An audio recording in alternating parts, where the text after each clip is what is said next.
academics and scholars. This is an area where there is a lot of research going on, and there is more need for it.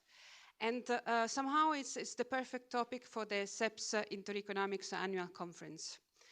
SEPS and Intereconomics have been cooperating for more than a decade.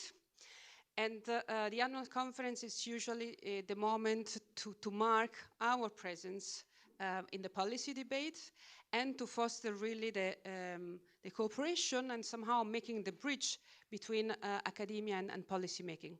This is really an objective that SEPS and Intereconomics share together, and this is, I think, the clear example. So concerning the topic of today, public finances, I didn't say EU budget. EU budget is certainly a part of it, but during the recent years, EU resources, EU expenditure has gone well beyond what it was known to be EU budget. And I think we need to take into consideration all these recent changes.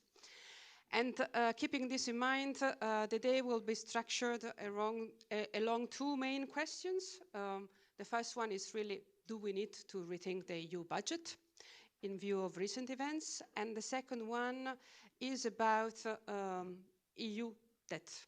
This was sort of breaking a taboo. I think that 5 or 6 years ago, thinking about EU common budget issuances was something rather unthinkable. It has become a reality, and I think now we need to ask the question about what next. With this short introduction, I would like to give the floor to Nicole Whiteline. She is the new editor-in-chief of Intereconomics, so I would like to welcome Nicole in the team and to give her the floor for a short introduction from her side. Yeah, thank you very much. Well, I'm very happy to welcome you to our conference here as editor-in-chief. And well, for me, it's the first time here at Brussels, and for me, it's also the first time at the conference on Intereconomics and SEPS. Well, and I'm very happy that you are all here and that we meet in person, because it's so important to meet in person. This interaction is essentially. So, well, we already heard that we will have 2 sessions, but we will start with our keynote. And I am very delighted that Marco Buti will give this keynote today. Mr. Buti has an impressive track record, and he is an experienced European official. And since April 2023, he holds the Tommaso Padoa Schioppa Chair of Economic and Monetary Integration at the Robert Schuman Center at the European University Institute. And until May 2023, he was the head of cabinet of Commissioner Paolo Gentiloni. And before, from December 2008 until November 2019, he was Director General for Economic Affairs at the European Commission. And before, he served as in various positions in the European Commission. And well, he has extensively published on economic and monetary policy, macroeconomic policy, structural reform, welfare state, and unemployment, and also he published at Intereconomics. Thank you very much. Well, today Mr. Buti will give us a talk, and well, I'm very happy that you are here. And Mr. Buti, well, the stage is yours.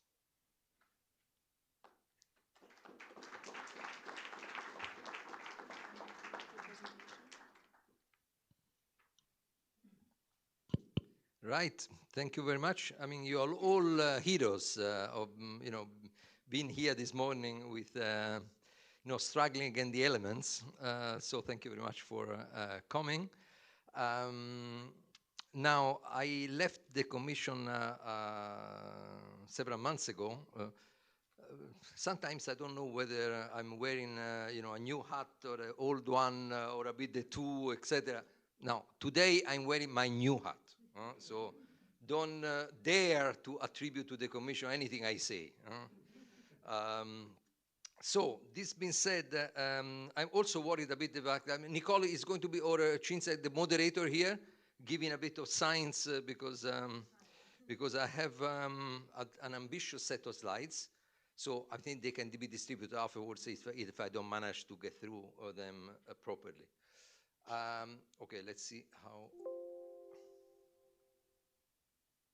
Okay, so the agenda of the talk, context, I think rethinking the EU budget, I think casting a little bit the new setting, so broadening the picture to try to understand what the conditions are for reform of the EU budget, and then we draw some policy conclusions and open questions that I hope will be addressed in the rest of the conference, the panels after me. Now, the first one, I was actually in Ditchley Park yesterday for the annual conference, and I was in a panel with Jean Pisani-Ferry, talking about the viability, the sustainability of the EU business model. And Jean came up with a Sapir report, actually a physical copy. We worked together on that, exactly 20 years ago. He drew actually in the discussion there some not very positive conclusions on what we have done and the performance since then. By chance, I have picked up also a quote from the Sapir report, where we start one of the chapters saying exactly this: the EU budget is a historical relic. That was 20 years ago.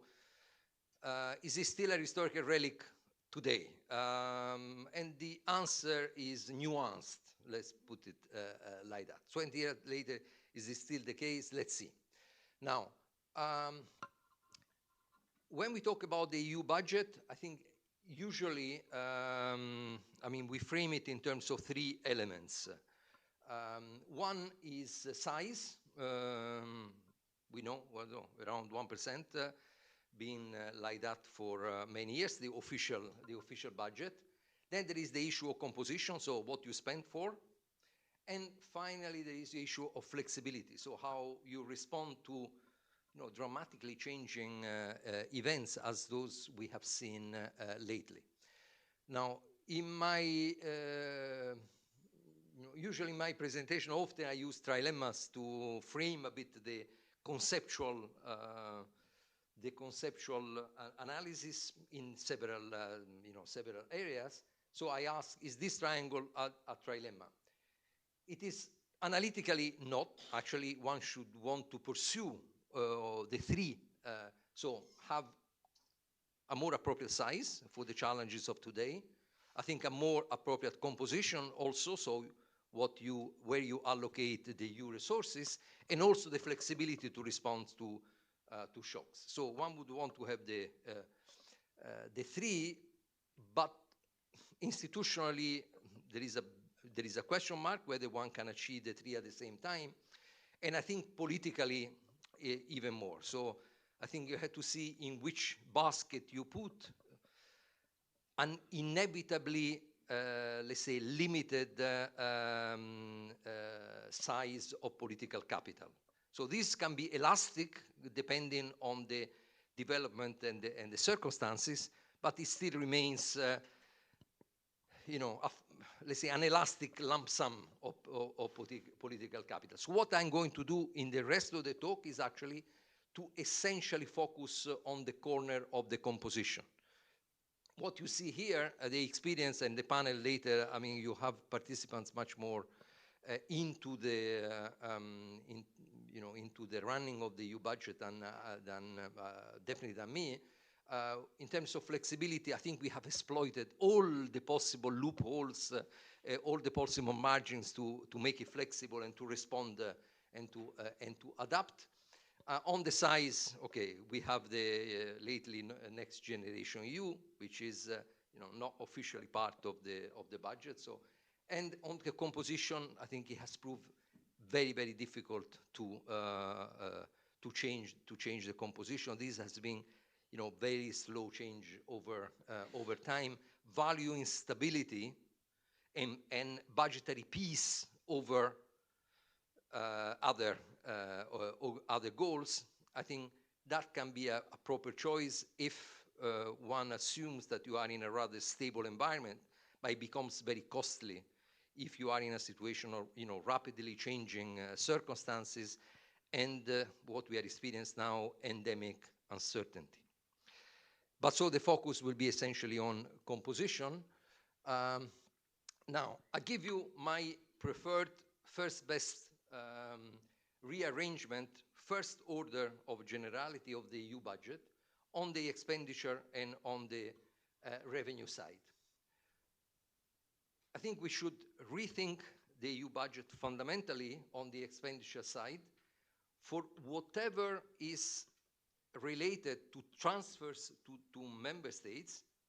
I think an approach that is of the NGU type, I think is, according to me, promising. Okay, you cannot apply it across the board in a uniform way. We have to fine-tune it and tailor-make it. But I think the principle of having something which output and even more outcome-based rather than input-based, I think it's the right way to go forward.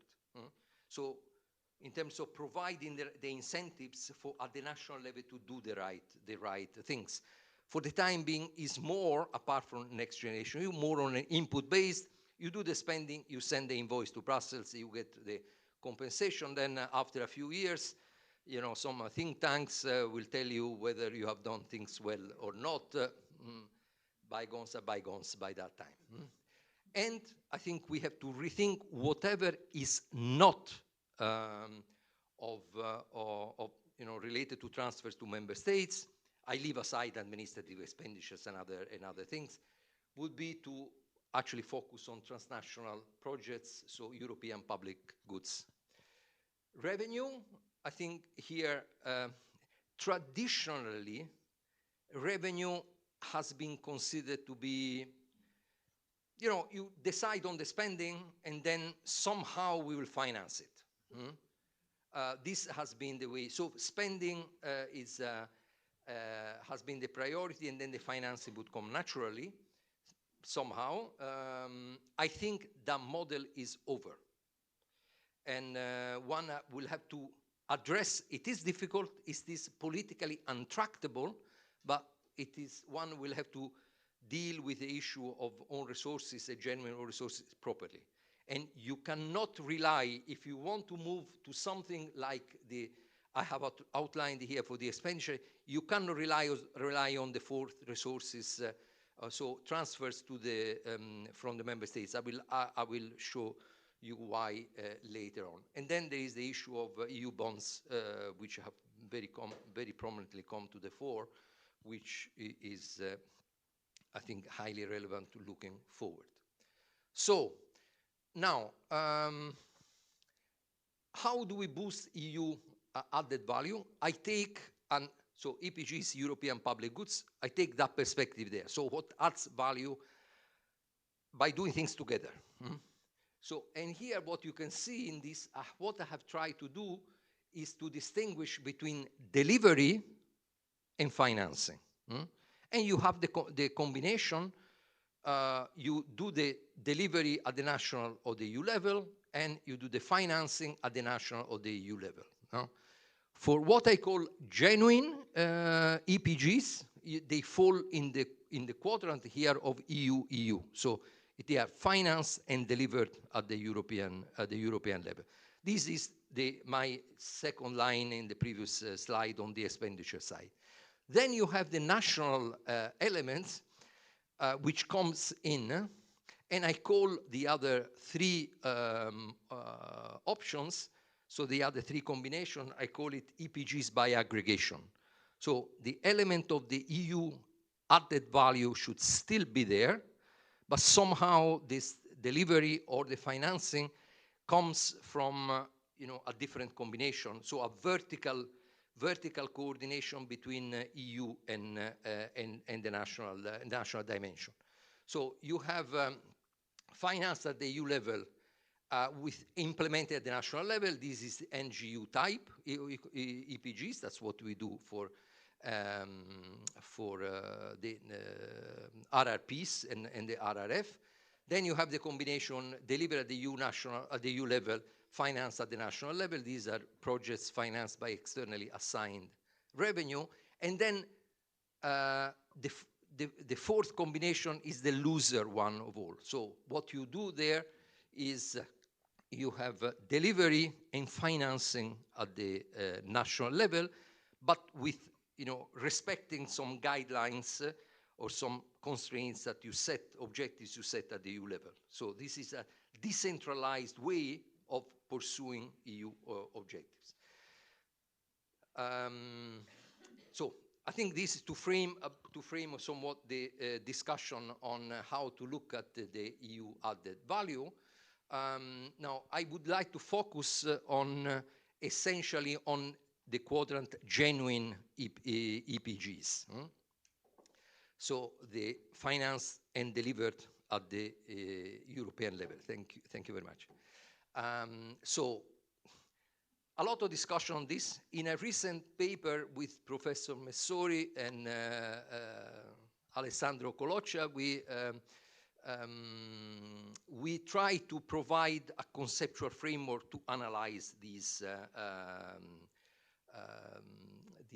issue, and essentially drawing on the literature, which is the literature is on public economics, fiscal federalism, and also bringing in the institutional features of the EU. So something which is a bit sui generis and takes into account the way we work, the way we function in Europe. So if you take this type of approach, then you come with three broad rationales: economic, institutional, and political. So EU budget essentially focus on projects to financed by EU resources to tackle EU challenges. Centrally financed long-term investment, I think, is important because it is related very much to the kind of debate we are having now on EU industrial policy, on open strategic autonomy. Non-economic EPGs come to the fore in the area of defense and security. I mean, the overall rationale for EPGs compared to other forms of central intervention, and what you have central intervention, the other two typical form of central intervention is to think about a budget for stabilization. So that is essentially also experienced in the past budget for the euro area to respond to shocks, cyclical stabilization. And the other one is to support to reform and investment, a sort of a next generation EU 2.0. Now, of the three options, so fiscal stabilization, central stabilization, support to reform and investment, and next generation EU 2.0, or EPGs, so European public goods, I think, taking into account that lump sum of political capital I talked about at the very beginning, I think this third avenue is more promising than the other two. With Next Generation EU 2.0, you will quickly end up into the poisonous debate on transfers union, and on the euro area budget for stabilization. We have tried many times with my previous hat also just before the pandemic, and the ideological resistance is very strong. I think it's misguided, I personally think. And the argument that it would foster moral hazard to have stabilization at the central level because you do not create sufficient room for maneuver at the national level if you can rely on help from the central budget. I think this can be tackled through appropriate eligibility criteria for the scheme, but nonetheless, that has become a bit of a poisonous debate, as I said. So the three rationale: economic, institutional, and political, non-rivalry, non-excludability of public goods, here interpreted in a very mild, imperfect manner. You won't want to rely on positive externalities. I think that is important. On the institutional side, the issue of mutual interest and cross-border dimension is key. And then political, mission-oriented, but also thinking about beyond subsidiarity, so thinking about what the EU as an entity can gain from investing more in EPGs. I mean, here you can, I mean, the division between economic, institutional, and political is somewhat arbitrary, but I think the overall features seem to me rather robust. Now, if you take the approach, what are the areas, the objectives, possible examples of EPGs? And here you can see, okay, I have to confess one thing. We did not in the paper take the criteria that I have outlined before and then apply this and choose the areas. I did the reverse. You know? I take the areas that are in the discussion now and see to what extent they comply with those criteria. So there may be other areas also, but you know, for the sake of feasibility, that's the inverse process that was done here. So the areas that what is under discussion really right now: digital transition, green transition, and energy, so the double transition, but also social element, the issue of critical raw materials, security and defense, and health. And you can see here, I don't want to go through, I don't have time on me, all the objectives for this. I think these areas here, the cross-border dimension of this, I think is key to succeed and to tackle the current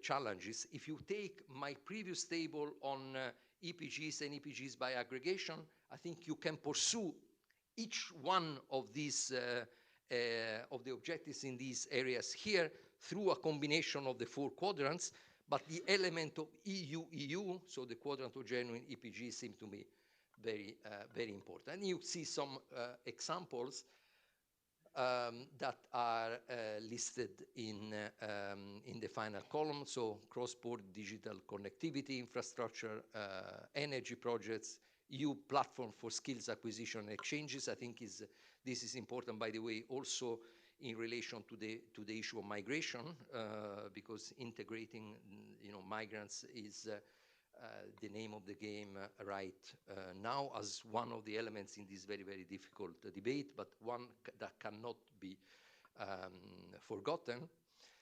Common purchases of critical raw materials. I think there is something has already been done on that front.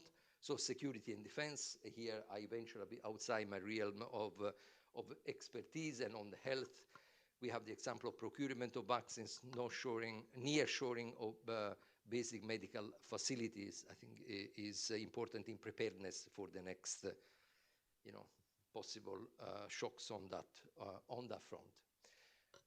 Pragmatically, how would we go about it in the delivery? So if you take the goals, what I have outlined before: reduce the technology gaps, reach climate neutrality, support skills for the double transition, buttress open strategic economy, EU protection, and protection against healthcare catastrophes. That's the overall goals. The areas are those that I have outlined in the previous slide. And then pragmatically, how would we do that? I think one way is to look at the programs that we have now. They already aim somewhat at delivering on those goals and focus those programs on cross-border projects.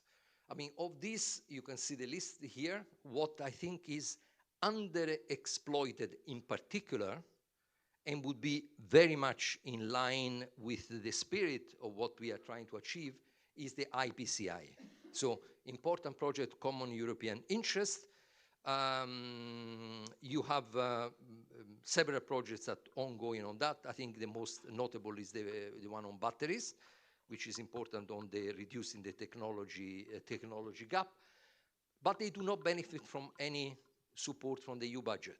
So they have a streamlined avenue for state aid treatment, but they do not have the EU budget contribution. So in order to strengthen and to give credibility and legitimacy to the cross-border nature of this, I think a contribution from the EU budget would help enhance the effectiveness of IPCI. And then on the funding, MFF review that is ongoing, discussion ongoing right now. We'll hear more from the panel later. And I think we have to think seriously about the new own resources proposals on the table on that. They will have to be adopted quickly. So we come exactly to the own resources. What are the current ones? Here you read the traditional one, and then what has become over time the overwhelming own resources in inverted commas, because it's not that much owned by the EU, which is the gross national income, which is essentially transfers from the member states. Commission 2021 and in June 2023, a future proposed own resources. You can read it here. By the way, I have seen that the Parliament does not have all that much power on this, but they just adopted last week an opinion endorsing the proposals by the Commission and calling on the Council to decide quickly. So CBAM will generate resources only in a few years' time. Then ETS 1 and ETS 2. There is the statistical contribution on corporate profits. That was one of the new proposal by the Commission of in June this year, to be eventually replaced by BEFIT, which provides an ideal tax base for drawing own resources. So that will be these own resources I mentioned will be added later. And then I put it at the end, and I was tempted to do it in another font, because I mean the pillar one is essential part of the initial proposal, but one has to be very realistic. I think it's difficult to believe that pillar one on the OECD, I think that will be ever adopted. I think it has run into some very strong resistance on the US side, so it is still there. We pay lip service to that, but one has to be probably realistic on its eventual adoption. Now, the second element here is EU bonds. What you can see that and this is Bruegel contribution in some papers taken up by a very nice report also by the European Parliament lately. I think it's actually Bruegel officials who have been moved across the road, so contributing to this. And you can see the dramatically changed nature of the situation, with exploding since 2020, reaching about 400 billion. I think that's April, end of April figures. So a discontinuity there, a vertical line. Economists always are wary either horizontal lines or vertical lines. Here you see a vertical line after a quasi-horizontal one. And what has come to the fore is, especially since the end of QE, and the rapidly increasing interest rates by the ECB, the issue of attractiveness of the EU bonds. So the spread actually has increased substantially since the beginning of the tightening of the cycle of monetary policy. And in the various analyses, there has been quite a bit of discussion lately. The possible reasons for that, for this less than satisfactory behavior have been outlined. There are certainly some technical reasons that can be listed, and I think some of the decision made by the Commission going to a single branded EU bonds, so unifying funding approach, I think would help on that front. But at the end of the day, my own assessment, having talked to market participants, portfolio managers, so those who are supposed to buy bonds or not, is that the repeated insistence for political reasons to reassure Germany and other countries that what we are doing is, don't worry, is one-off, is not going to be repeated. It's not going to be repeated, then that has undermined the market confidence in that. So issuances of the EU bonds, they are considered by market events, not as issuance of sovereign by sovereign, with whom you have a regular repeated game.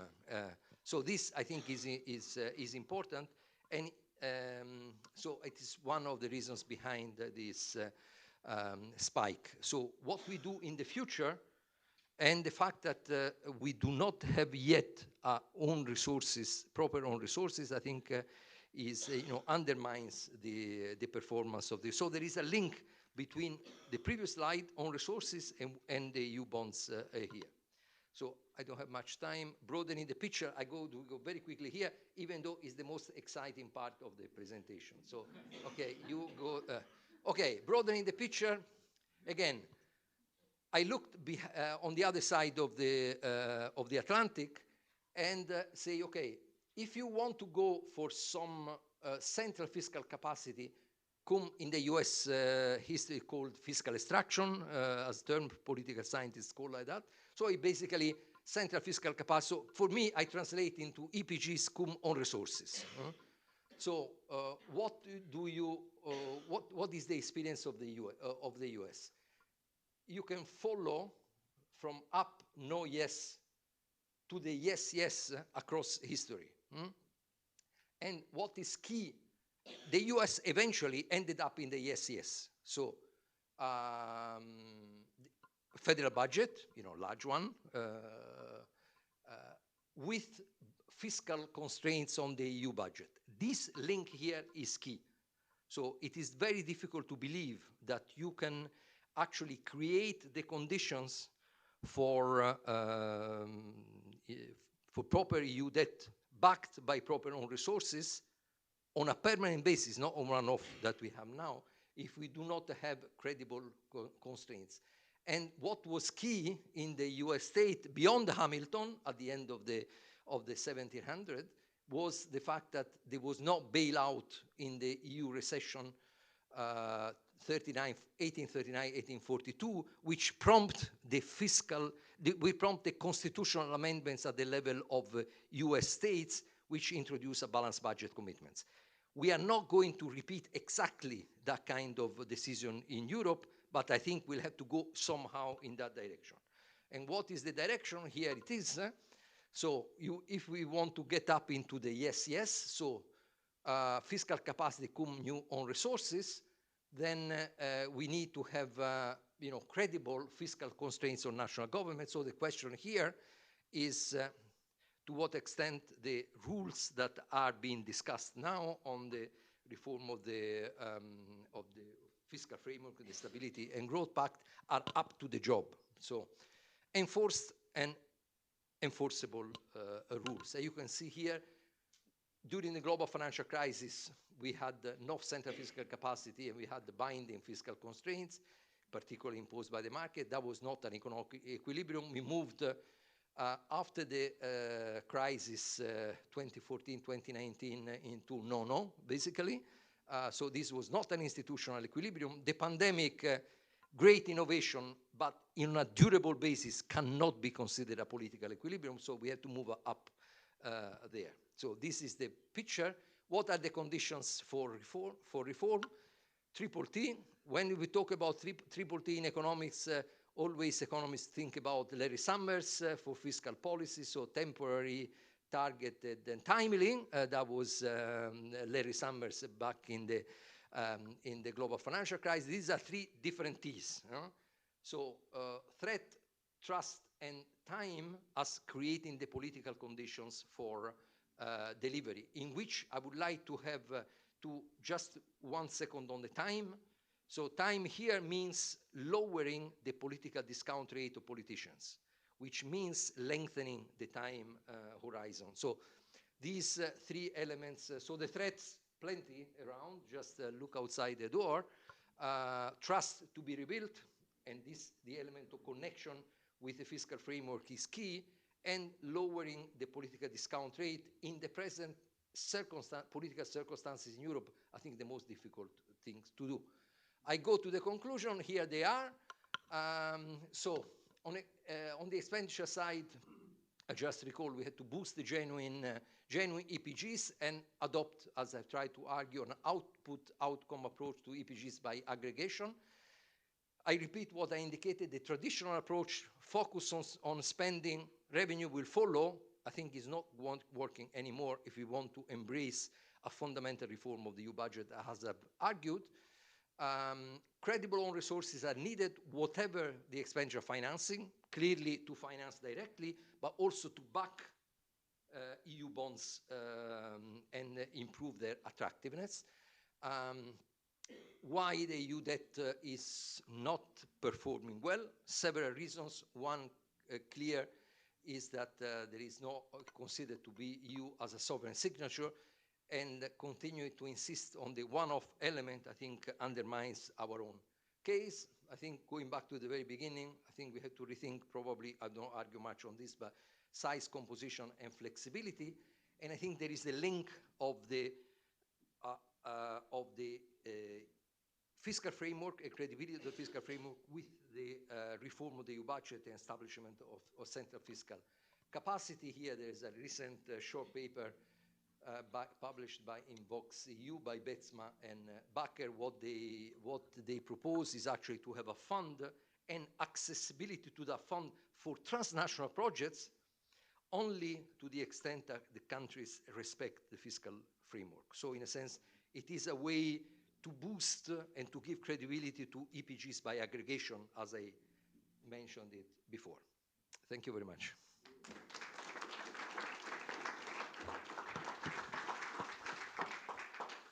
Yes, thank you very much. So now we have time, around 15 minutes for questions.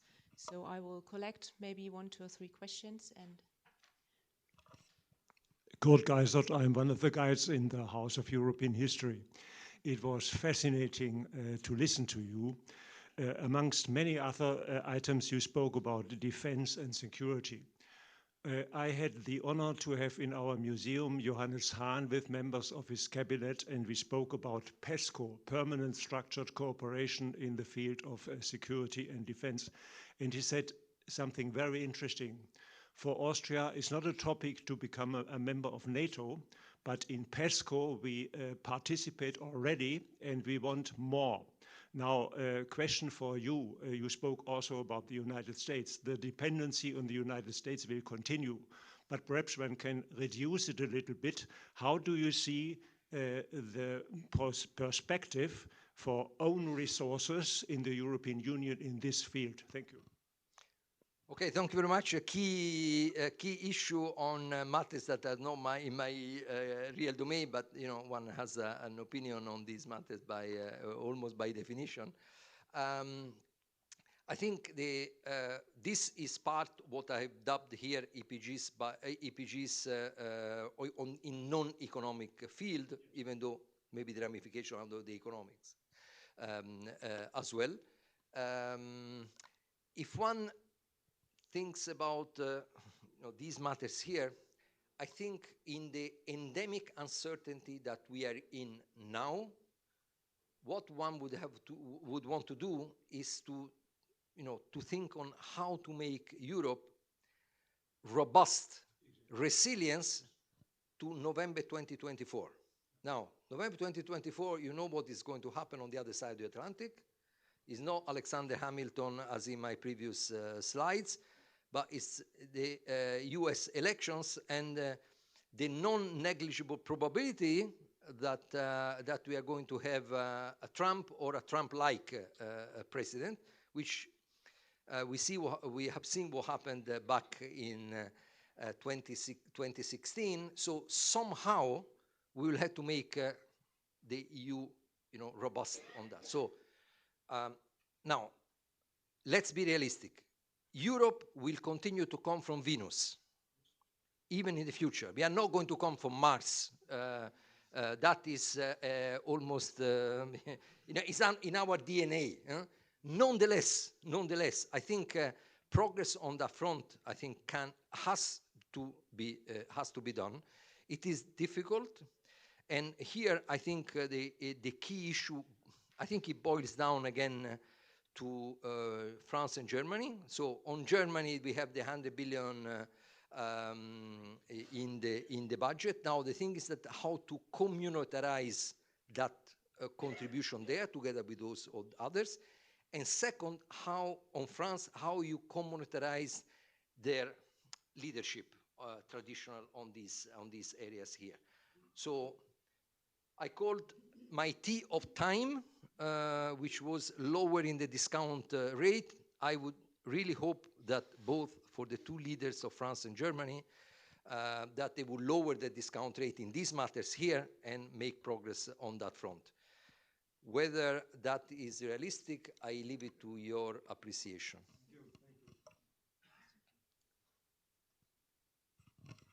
Yes, thank you very much. My name is Ulrike Trudung from EKD. I'm amazed, actually. I'm amazed by your presentation because I feel that what you're proposing is really a lot of cutting down on a significant share of the budget, which is project-based, which is a lot of funding programs that are currently run by the European Union, and I don't see any of that here. Basically, what I've been seeing are, well, just a significant, but a share of what the EU has been doing so far. And I'm really wondering, what are you going to propose about funding programs that have not been on your list, basically, whether it's cohesion funds, whether it's things like Erasmus+, SURF, and so on, like all of these programs, is there the proposal to cut all of that because it's nonsense? Or what's going to be done there? And also, you said that you propose to focus even more on outputs and so on. So like from a beneficiary's perspective of all these organizations that are actually involved in running projects that are there to further the policy goals of the European Union, what I can say that just on the very practical level, there's ever stronger focus on outputs. I totally understand this, but it's basically creating problems on the ground where organizations just no longer get involved in European activities, European projects, because they're too scared of the implications. What if we don't reach the goals? Will the money be cut? Will we go bankrupt? And I mean, I'm advising a lot of organizations that are involved in projects, and they just don't do it anymore.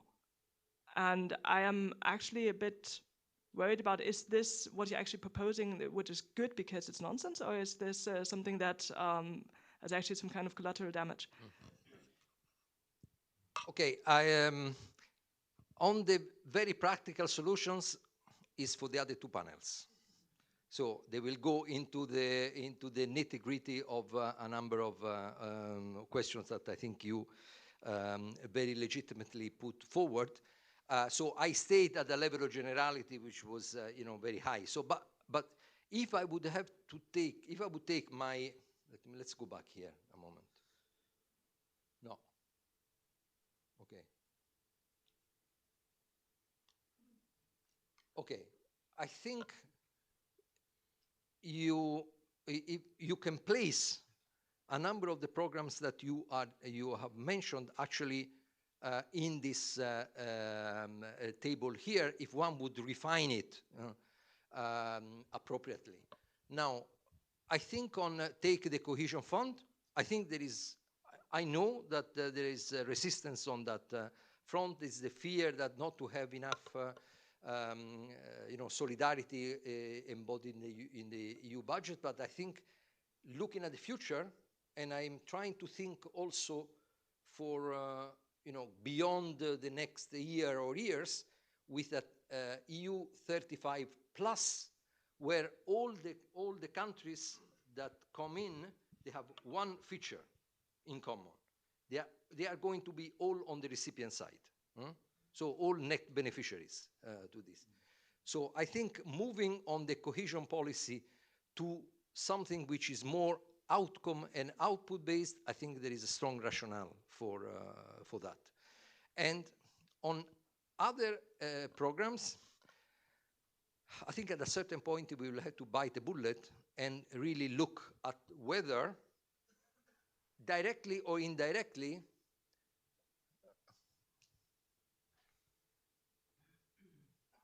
okay, wait. They satisfy, okay, here I'm going to, I mean, they satisfy the conditions, the rationale that I have outlined before, and maybe on some of them the conclusion will have to be that they don't. No? Here it's, we know my assessment in the initial triangle of very sticky composition, but I think at a certain point, make hard choices will have to be made.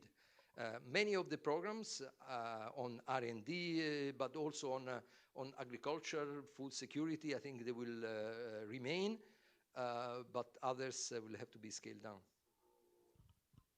Okay, thank you. So we have time for one short question. Yes, where do I go? Thank you. So I'm Marta Rodriguez from the European Central Bank, and I would like to ask you a question. I like very much your approach, but I wonder for the economical APGs, that now at the NGO we have only like 4% of projects are only cross-national. Don't you think this is not a very good indicator of the mood for more cross-national projects? Thank you. Look, let me take a specific case on Next Generation EU and look at the political incentives on how the decision was made. The Commission put forward in its initial proposal 750 billion, then more than 800 in nominal terms with inflation later. What happened in the Council? It went to the Council, long nights of discussions. Then what came out of that, it was the confirmation of the 750, but a reshuffling inside the proposals. So basically what happened, what I would call genuine EPGs, and there were several proposals there, they were slashed. And the same amount was actually transferred above the line for the RRF and RRPs. So basically to transfer to member states. So political incentive was clear there. I mean, the countries, northern countries, the former frugals, etc., could go back home and say, we struggled and we managed to keep the 750 and not not give in to requests for more. And the others, going back to the, let's say, the southern rim in particular, the larger beneficiary on the east, saying that, look, we have been struggling and we got more for ourselves. So I think we'll have somehow to move beyond, and that is the result of that is the transnational element went down very substantially. I mean, the Commission tried, and I remember I was part of that effort when designing the national reform and resilience, recovery and resilience program to provide incentives for transnational projects. So in a sense, a bit bottom up. But objectively, it did not really work in a spectacular way, and what the result is what you have indicated here. So I think we will need to go beyond this. And how do you do that? That is difficult. We have to deal with the time, so lowering the political discount rate of politicians. I think one way to convince them is, I think, of two ways. Okay, one is that I mean, we are in a situation of really endemic systemic uncertainty. So I think calling for responses at the European level, because you do not, I mean, the national level is not the right, the appropriate dimension to respond to that. So I think this is one way to acknowledge that you have to move up to the level. Second point, I think, is if you look at and here Eurobarometer is one of the polls for in providing evidence on this. If you look at the preferences of citizens, they are actually much more aligned across the EU, across EU countries, and also in more skeptical, the frugal countries, they are much more aligned than the preferences of governments. So I think what you have, and here in political science terms, I mean, the governments tend to appeal to the marginal voter, not to the median voter, and the squabbles follow at the European level. But I think the convergence of preferences is actually stronger at the citizens level. So if that would be appreciated, I think it would help. The final thing is to show, especially for the yes, genuine EPC, that delivery at the EU level is actually efficient and effective, which would require reforms of the machinery as well. Okay. Yeah, thank you very much. Thank you very much for coming for this very interesting talk. And I hope you can stay a little bit longer so you can join the other sessions. And well, thank you very much. So we have no break. We start right with the next session. And it's up to you. Thank you.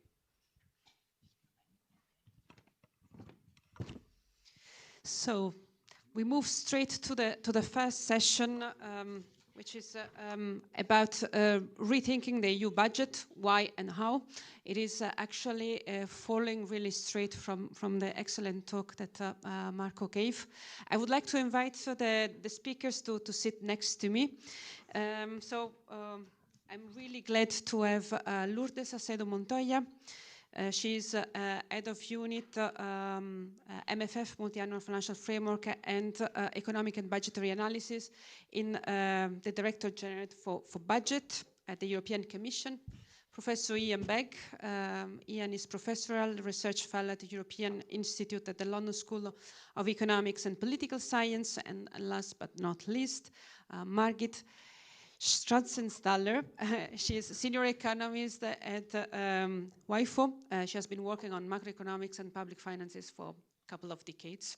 So we have an excellent panel, and as I said, we're going to go deeper in some of the issues that Marco put on the table.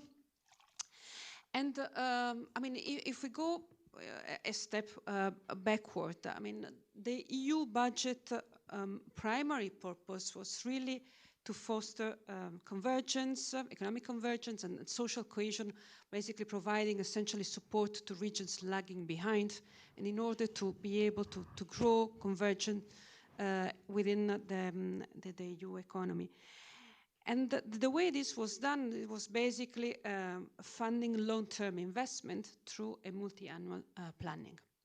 Now, I think that the last years have been really disruptive in terms of thinking of what is an EU budget that is fitting for purpose, so able really to be relevant to the EU citizen, but also wondering whether this planning, which is very important for being foreseeable and also to be predictable, to have the sufficient degree of flexibility of being able to respond to the upcoming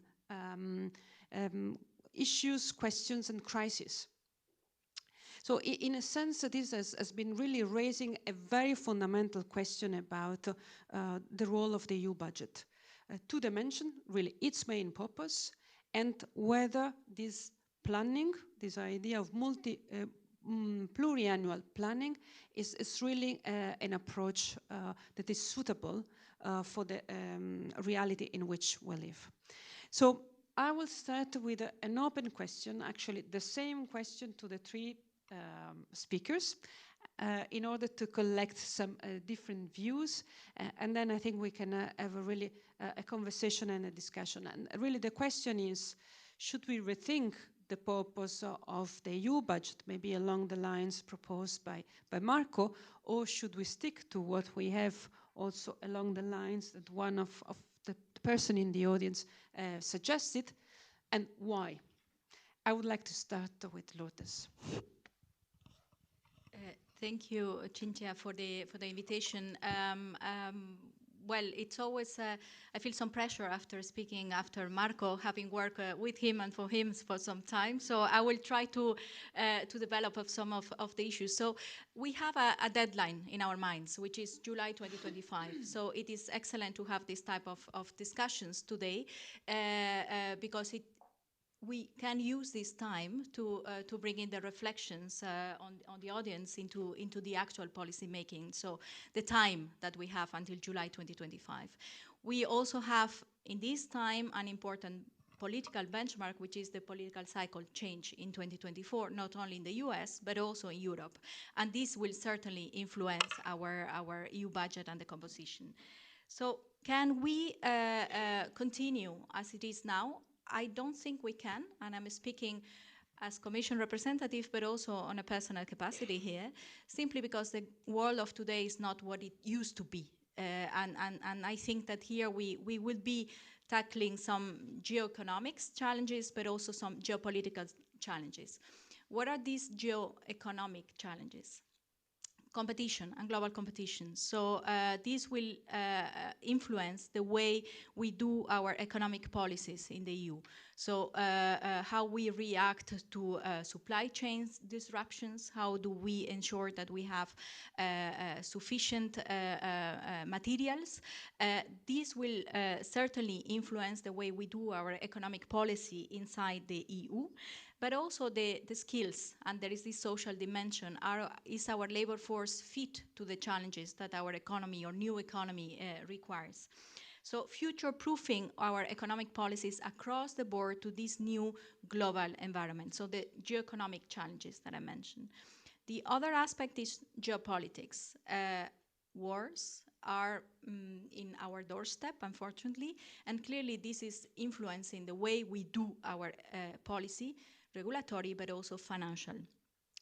Humanitarian needs will increase, but also defense, space. So the whole angle of defense will certainly require a deeper attention also on the financial side. Migration and migratory pressures and the way we deal with external action. We have not talked yet about that, and this is vis-a-vis the rest of the world, but clearly in our neighborhood, and whether enlargement will happen within the time span of the next MFF or not.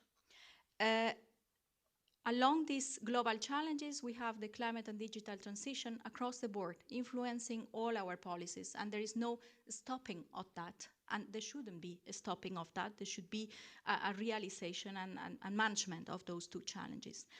And this brings a bit the question that you raised, Cinzia, is whether should we continue to foster convergence across European countries or regions or citizens? Yes, I do think that this will remain an aspect. But the other side of the coin is avoiding divergence. And this has become even more prominent because there are more and more shocks. And this goes to a reflection of whether the role of the EU budget to react to crises and to shocks.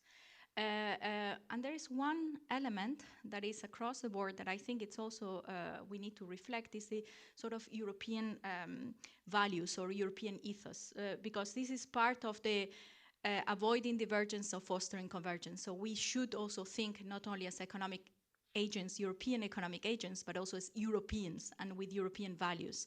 And there is some scope also to provide financing to promote or to foster these European values, and this would remain. So how, with this context, the EU budget of post-2027 would look like? Three questions. What do we finance? How, and the how is the instrument. So how do we instrument these finances? And which type of financing? Where do we look like? The what to finance, you've heard a lot, and no surprise. Public goods, European added value. Clearly, this will be across the board. The type of financing, it is cross-border, but also reforms. And this is a huge novelty of this MFF that I think we should preserve in the next one. Using EU money to finance reforms. This is crucial. The coherence between member states and EU. We should not be talking, I hope, about the EU budget and about member states' budgets, but about the two together. Some sort of discussion, embryonary at least, about fiscal stance.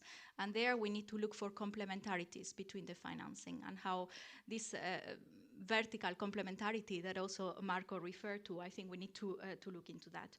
So a closer link as well between where do we put the money and our regulatory might as European Union.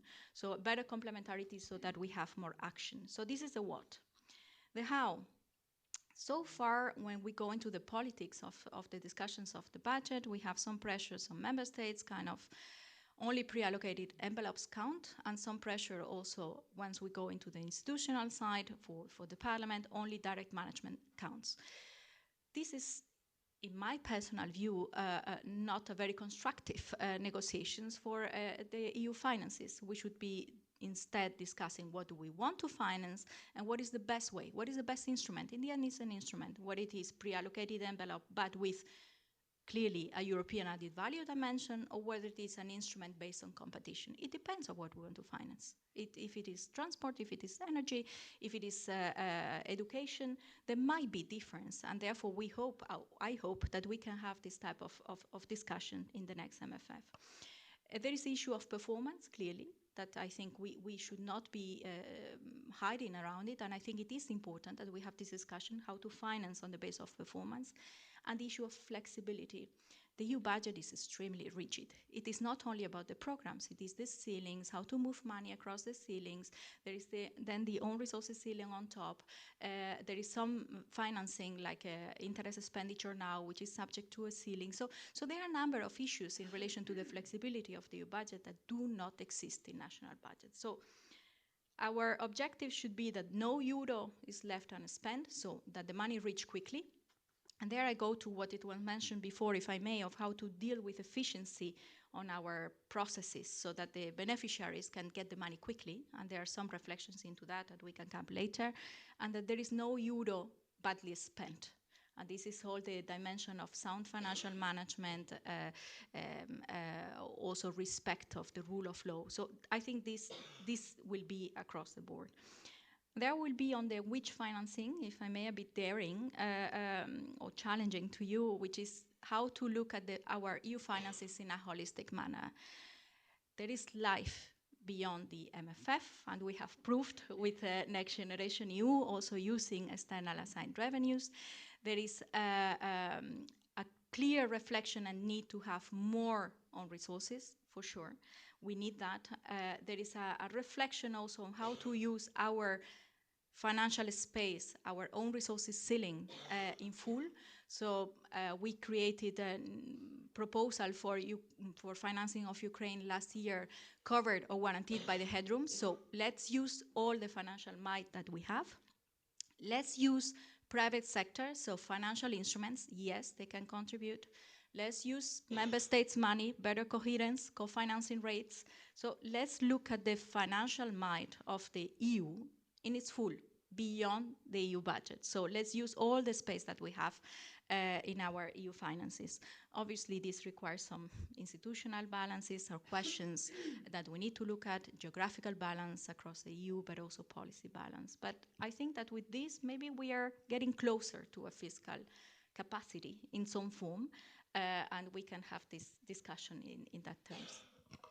Thanks a lot, Lourdes. That was really a nice overview with some, I think, daring proposals.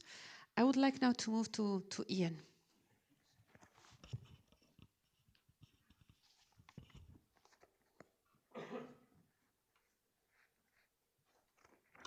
Thank you, everybody. Thank you, Cynthia. The answer to your question is yes, it has to change. You like a one-word question, one-word answer. Now, what I'm going to present is largely based on some recently completed work for the European Parliament Some of those in the room may have seen some of this before, but it's always different when I do a presentation. You notice that I've already corrupted the heading for the session by saying, shouldn't it really be about EU finances, not just the budget? We tend to conflate the two in a way which is often not very helpful. So a bit of background first. If you look at the budget, Marco described it based on 2003 from the Sapir report as being a historical relic. I go back to 1988 and consider what a time traveler from 1988 would think if they looked at the budget today. They'd say, I recognize this. And what we had in between, we've had doubling of the members, despite the loss of a certain country. We've had the completion of the single market, perhaps. We've had the advent of the euro. We've had at least 5 different crises. And yet the budget, if you look at it, is still pretty much the same, despite all the changes of detail. Then Marco's already raised some of this. If you were to start from public economics, what would the EU budget contain? And the answer is certainly not what it does contain. Then the rigidity, everybody's already mentioning this. But flexibility of response is something you need in an epoch of increased crises. We don't have that flexibility of response through the budget, hence the need to reflect on EU finances in general.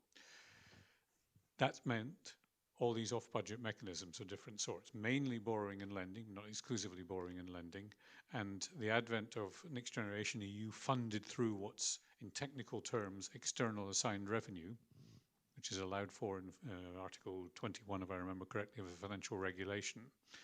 But it's a different approach. Why? Well, you need to decide quickly. You need to invent the procedure that's going to work, which is in practice often Article 122 of the treaty. And then a sterile debate. This has been going round and round in circles since 1988. Margaret has done her own paper for this. So there's been the high-level group on own resources. I've done a couple of papers on this. And what we got after all this time? The plastics levy. And what is the plastics levy? It's a national contribution in disguise because it's linked to the GNI key. So in spite of a certain member of the European Parliament going on a hunger strike in favor of having a financial transactions tax, it hasn't happened. And despite the departure of the UK, rebates are still there. The technical term is corrections, but they're still there. Now, the problem with all this, to adopt a metaphor used by Christopher Hill in talking about EU foreign policy, is this. We expect the EU to do things, but its capability to do them is negligible.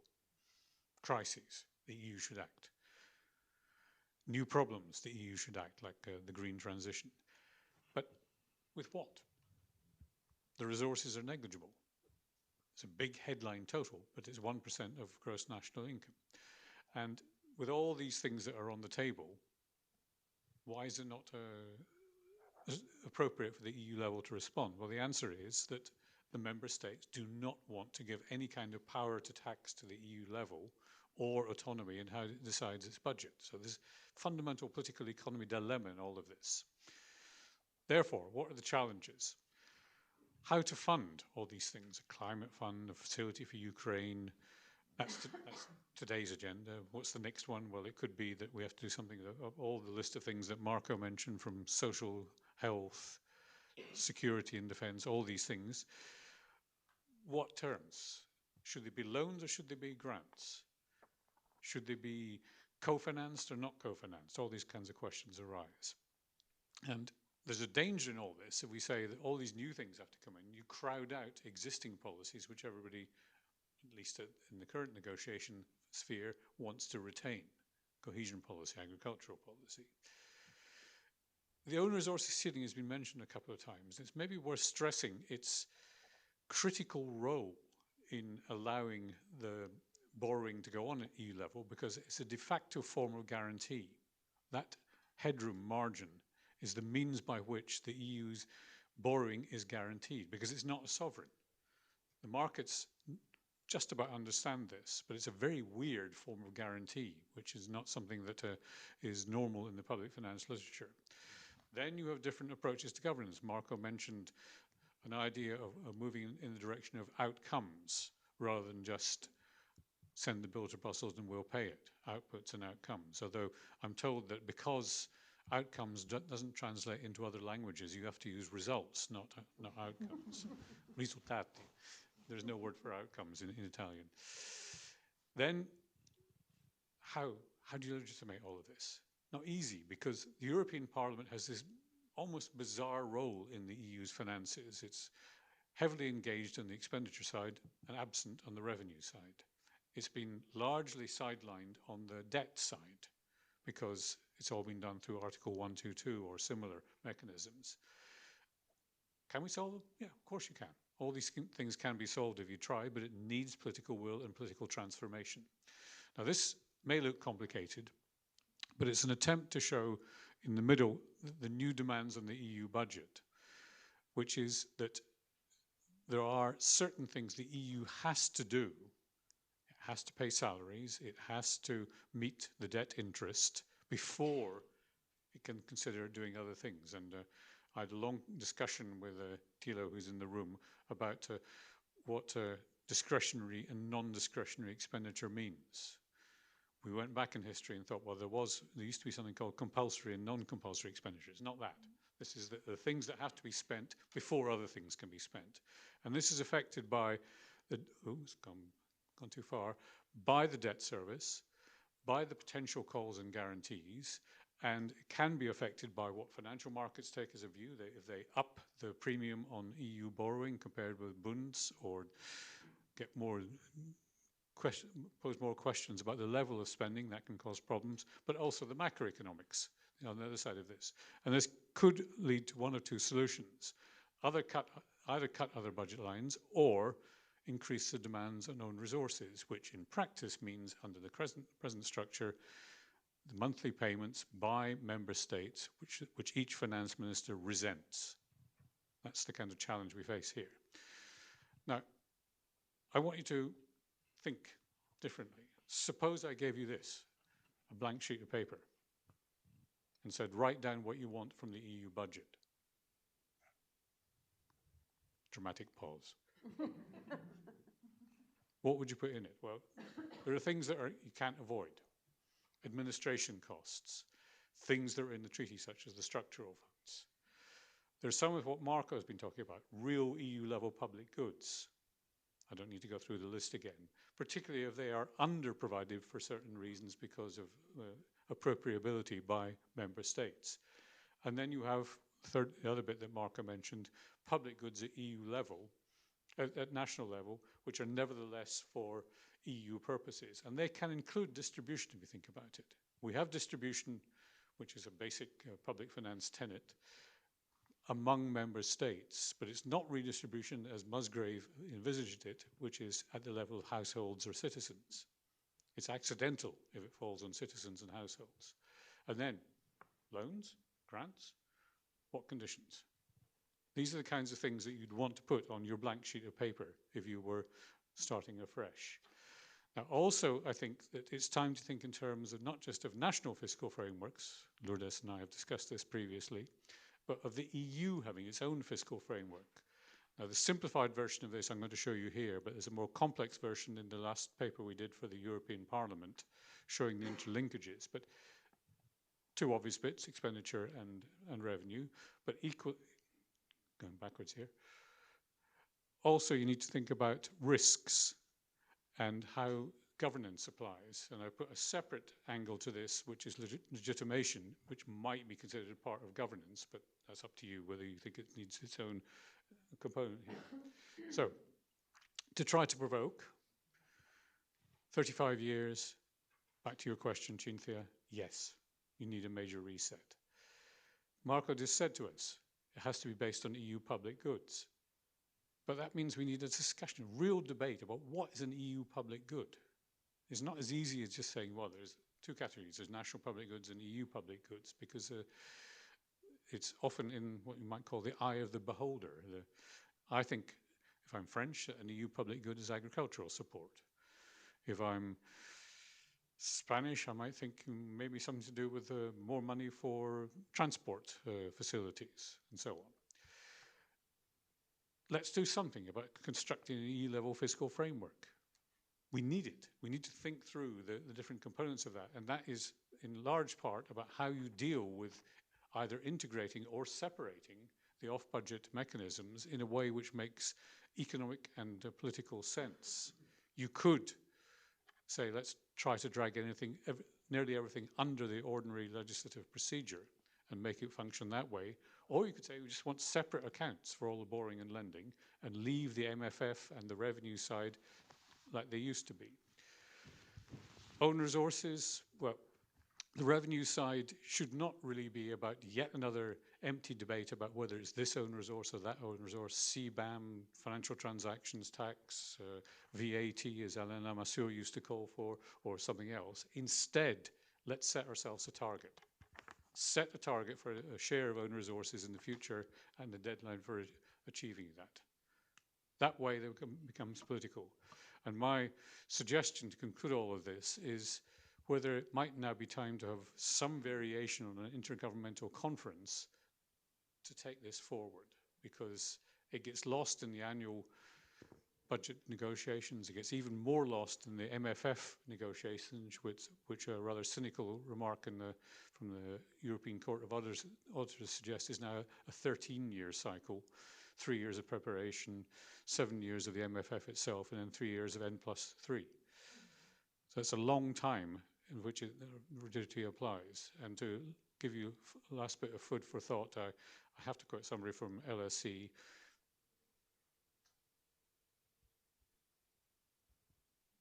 Thank you. Thank you very much, Ian. That was an interesting presentation, and I'm sure we will get back to some of your points later. But I would like now to give the floor to Margit.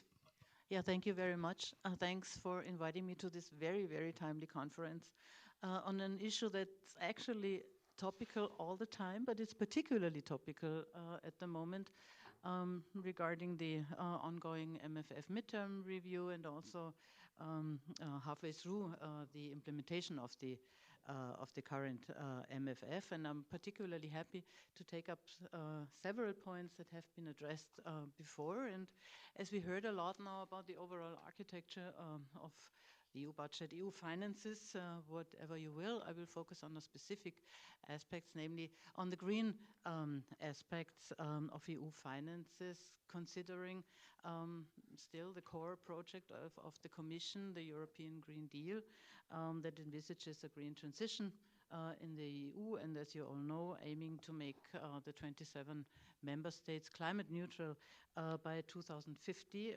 Russia's war of aggression against Ukraine has been and still is intensifying the urgency of such a green transition in Europe to make Europe independent of fossil fuels that are imported from third countries, and also to secure affordable energy supply. In my view, to support the green transition at the EU level, we need a comprehensive green fiscal policy, which could essentially be based on 4 pillars. The one is the greening of revenues. The second pillar is the greening of EU expenditures. The third pillar would be the greening of EU governance. And the fourth pillar could be EU green bonds. And I'd like to expand a bit on all these 4 pillars in the next few minutes. The first pillar of greening EU fiscal policy is the greening of revenues at the EU levels, which should include basically 2 elements. The one is carbon pricing. The EU emission trading system is included here. Green EU taxes could be a part of this. The revision of the EU energy tax directive, and also the carbon border adjustment mechanism. And the third element of greening revenues at the EU level is greening own resources, and both these elements are interrelated, of course, as some carbon pricing mechanisms at the EU level could be also used for greening EU own resources. You know that several carbon pricing initiatives will be strengthened or have been introduced recently in the as parts of the Fit for 55 package. One is the enlargement of the emission trading system, and the other one is the implementation of a carbon border adjustment mechanism. Another measure has not been adopted. That is one part of the EU Fit for 55 package, namely the revision of the Energy Tax Directive. Regarding green-owned resources to finance EU expenditures, recently the need to repay the debt for next generation EU and also newly emerging potential new owned resources and mounting long-term challenges for the EU, for example, climate change or digital change, etc., have provided new impulses to the long-standing debate about a fundamental reform of the EU system of own resources. And this system of own resources in the current form contributes to a rather limited extent only to central EU objectives and policies, as it's mainly based, as Ian stressed before, based on national contributions as the VAT and the GNI-based own resource. And this has brought several initiatives in the last years to implement green-owned resources, actually starting with the already mentioned high-level group on own resources that was chaired by Mario Monti in 2016. Also the Commission, although the Parliament have put forward proposals to greening EU-owned resources. And finally, the interinstitutional agreement that is accompanying the MFF and the Next Generation EU agreement includes a roadmap for the stepwise introduction of new owned resources as of 2021, which inter alia comprise several green owned resources. It was mentioned that a plastic-based own resource was introduced in 2021. To be honest, it's a so-called statistical own resource, and as such, it's still a national contribution to the EU budget. The Commission has also put forward a revised proposal or an adjusted first basket of new own resources within the MFF midterm review in June 2023.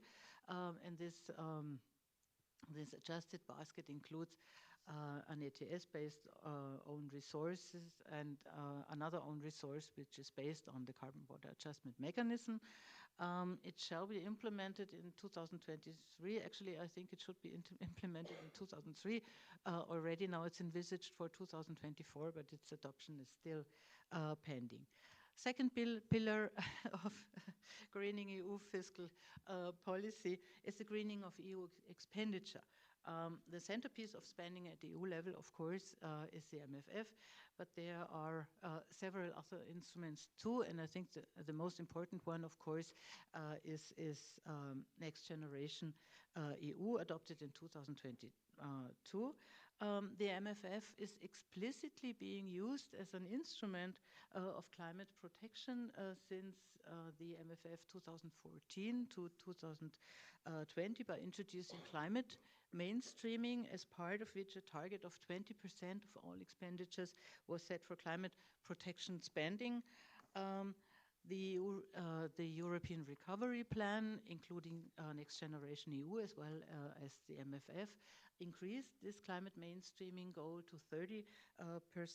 And the climate protection target, this is also new in the current MFF, has been supplemented by a biodiversity target, according to which 5% of MFF expenditures is to be spent on promoting biodiversity in 2024 and 10% in 2026 and 2027, respectively. One needs to say, and I could talk for hours about that, I will try to make it brief, that the potential of the MFF to make an increasing contribution to climate protection is not really being fully exploited. There is the report of the European Court of Auditors.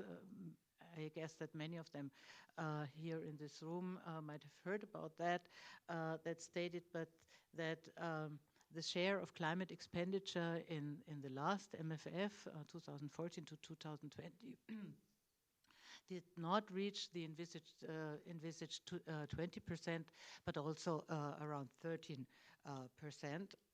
And also, sorry.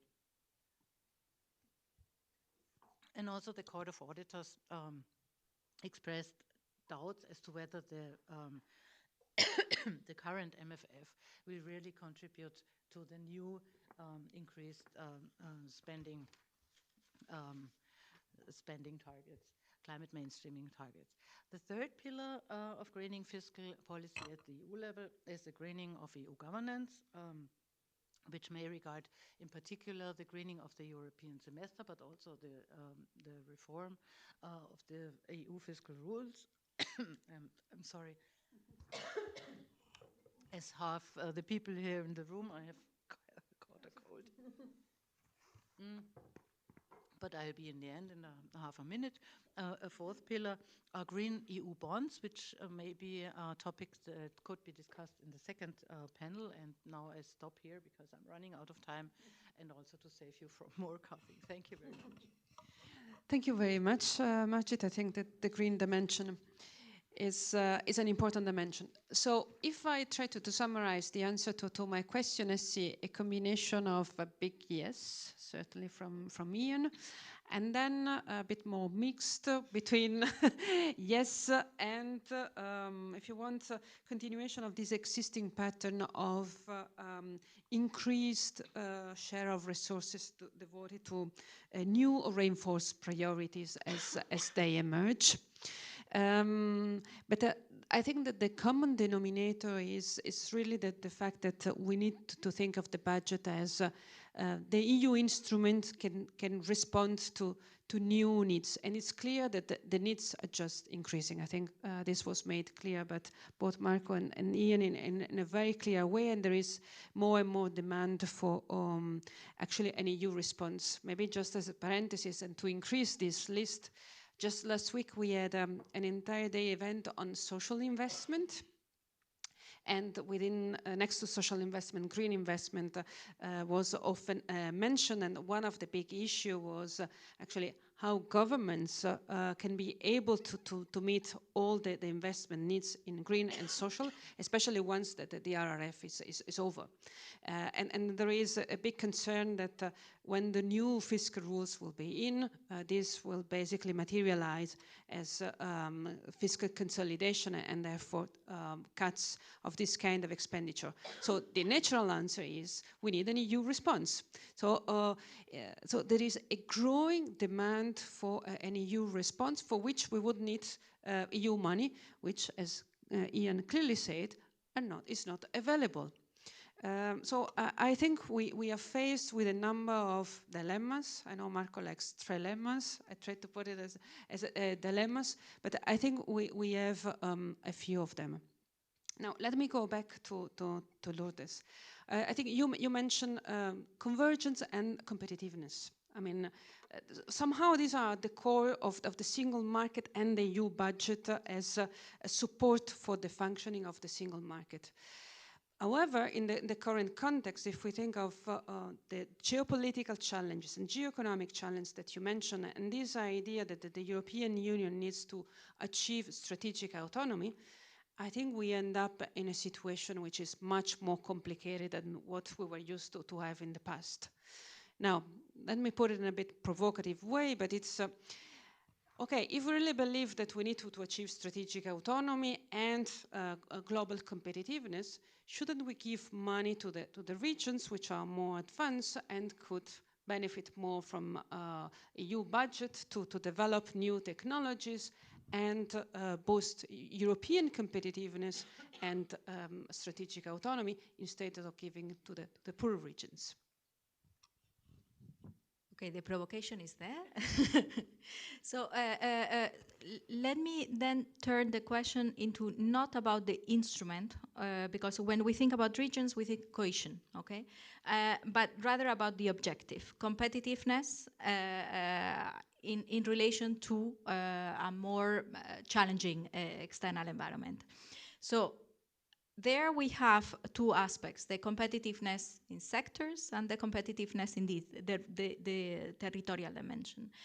There are a number of programs that are competition-based and where that aim at fostering competitiveness and excellence in a number of sectors, which also have some elements of support of a regional dimension. I'm thinking of Horizon, for instance, which has this combination of the two. So I would hope that for the next MFF or the next generation of programs, we think about the objective and then about the instrument. So if our objective, we agree, is about fostering competitiveness in whatever sector, let's take, net zero, whatever, probably we may need a combination of actions that are competition-based at EU level, maybe with some support, and others that are territorial base. Should the territorial base or the sector base be combined also with national support? That's what I meant of thinking holistically. Do we need to think about a system where member states bring in more skin in the game in the support also of this territorial convergence? And I'm speculating here together with all of you. I'm raising also questions for our joint debate. So should also member states bring in more skin in the game? When I'm thinking about competition-based or EU-based, should we bring in more skin in game also of national promotional banks and our European promotional banks, the European Investment Bank, so that there is indeed, to reach this objective of competitiveness, we bring in more financial resources.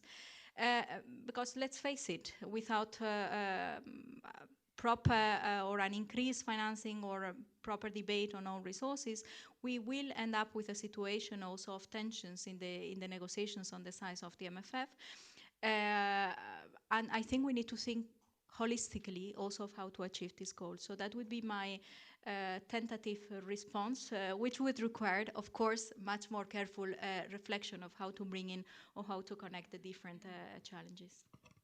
Thank you, Lourdes. So basically, we really need to, in order to overcome the dilemma, you really need to go one level down and basically think in terms of specific purposes and instruments. Ian, I'm turning back to you. Maybe I want to ask you some of the questions that actually you put in your slides, because you have done a lot of work on, especially on own resources and on governance. So on own resources, where would you put your political capital in order to increase own resources? And the second point is more on governance. Governance was mentioned several times, but one of the lessons that we are learning by looking at the experience of the RRF, which has a governance structure which is very different from the budget.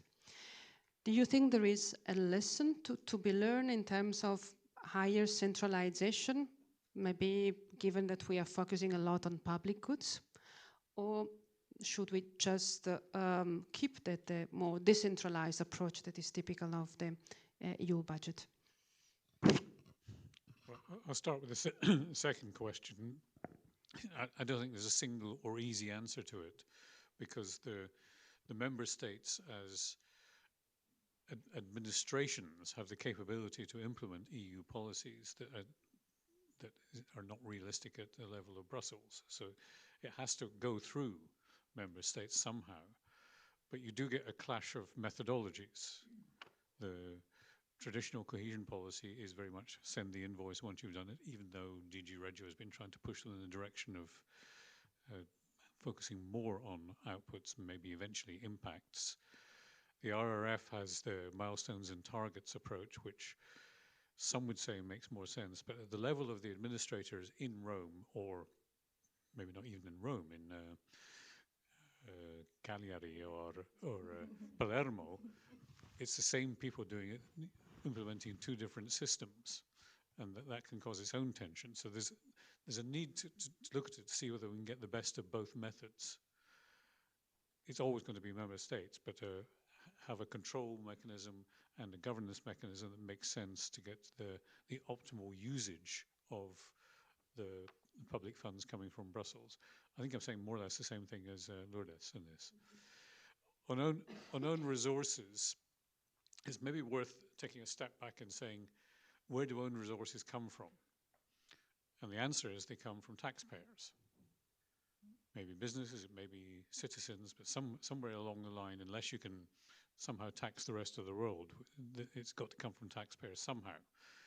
The GNI resource means that the taxpayer decision is made at the national level.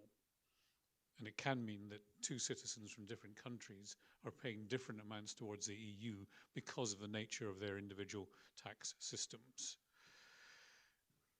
If you try to change to what's loosely being called genuine own resources, you're creating a power to tax at the EU level, which needs greater legitimation.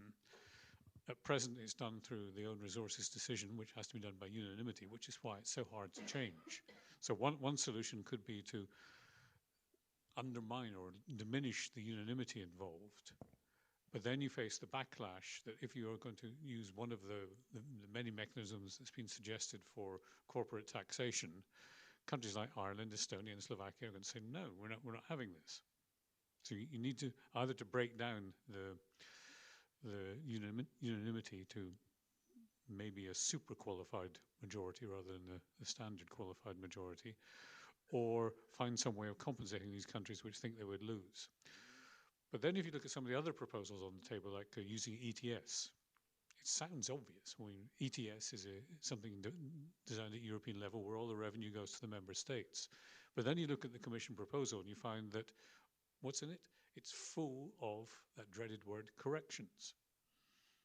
There are, I think I counted 19 member states who would benefit from forms of corrections under the proposal on ETS because they get money back from it. That's a correction, it's a rebate. It's not like Mrs. Thatcher waving her handbag, but it's still a correction. So if you're using corrections in this way through the Social Climate Fund or other approaches, it becomes almost a silly exercise where you're allocating a known resource to the EU level and then taking half of it back to give to member states through corrections. So you have to think about that aspect of it, because the reason for those corrections is straightforward. Some countries are going to be hit harder by variations on carbon tax than others. It's no coincidence that Poland objects strongly to many carbon taxes because it generates so much of its electricity by dirty coal. I wouldn't be surprised to hear that the French finance ministry is very keen on it because they generate 2/3 of their electricity through nuclear. So that incidence at national level is a major problem for working out how to bring in new own resources. Now, you can say use a basket, but then it becomes more complicated. And one of the things we found in the research we did was that several member states are saying, the GNI resource is clean. We know what we're doing with it. If you then have a pseudo-GNI resource, like the plastics levy, and a second one, let's say using the monetary income from central banks, or a third one connected to something else, it's further administration at national level, ending up with the same amount being transferred to Brussels. This is why I want to invert this and say, let's stop agonizing about the choice of own resources and make a decision on having a proportion of genuine own resources as opposed to intergovernmental transfers as the basis, and then work backwards to which own resources fit best for that procedure. Thanks a lot, Ian. I would like now to pass the floor to Margit again, in case you want to react to what Ian said. But also, I wanted to ask you maybe to elaborate a bit more, because you said the potential of the EU budget actually is not fully exploited when it comes to green. Maybe you can elaborate a bit further on this. Well, I'd like to elaborate, picking up Ian's last sentence, a bit on potential EU, green EU owned resources.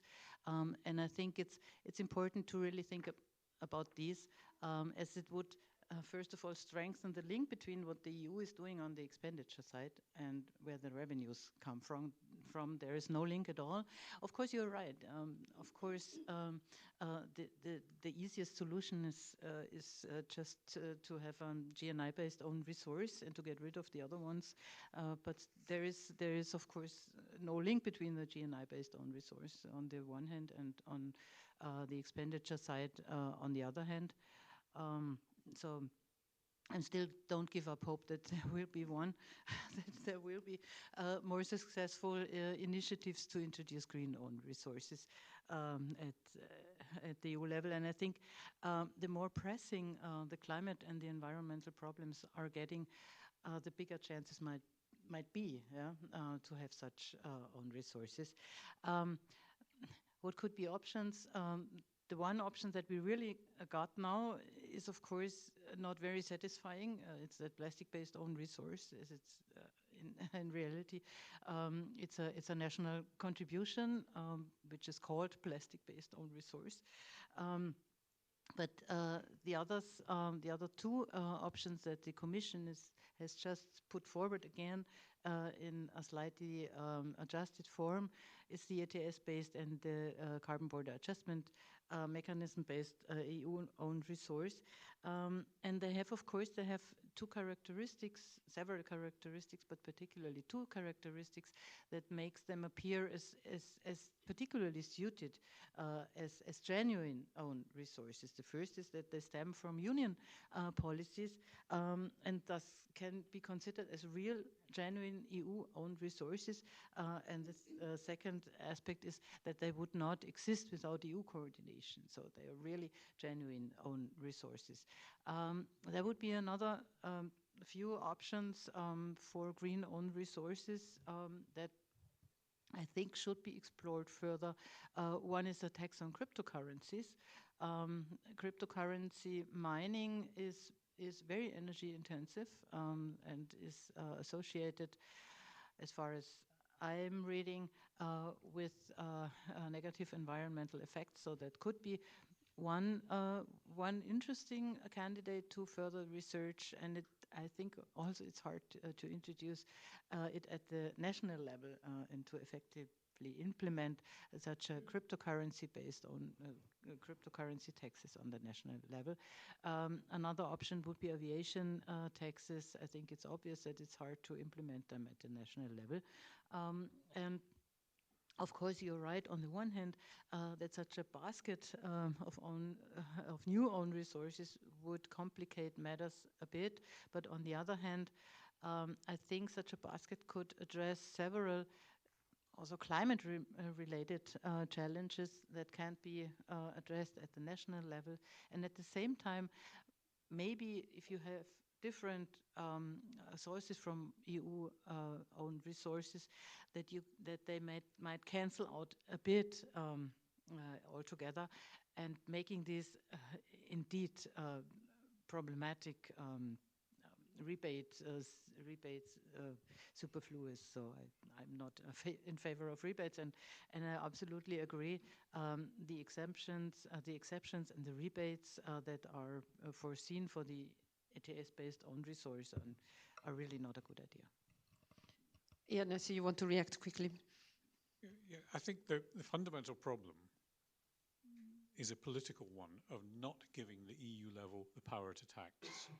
And until that is decided, all the discussion about which taxes the EU should be allowed to impose becomes unnecessary or redundant.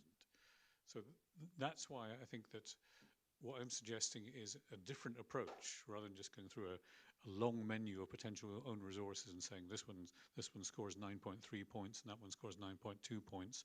This one's worth 16, so that's the one we should use. It's the wrong approach to changing this mentality. Okay, let's now open the floor for questions. I see Armin wants to ask one. Thank you very much, Armin Steinbach, HEC Paris. I would like to invite your views on how responsive the future EU budget should be to variable geometry in integration. I think the whole discussion seems to assume that we move forward in every field of EPGs of European public goods with 27. But the reality is probably a different one. I mean, and conceptually, this goes back to the concept of European public goods, European club public goods, and the issue of preference heterogeneity, which in your conceptualization was not prominently reflected. The fact that even if there are spillovers, even if there are externalities and economies of scale, fiscal federalism tells us you should balance this with preference heterogeneity. So the question is how in a diverse and preference heterogeneous European Union do we allow the budget to be responsive to multi-speed integration? I mean, it's not a new topic, right? It's already there many, many years. So, and this applies to both the revenue side and the expenditure side. So how responsive we should be on the revenue side for one group of enhanced cooperating countries to move with integration ahead, defense, health, possibly other areas, and the expenditure side. That's a difficult one. Huh? Any other question?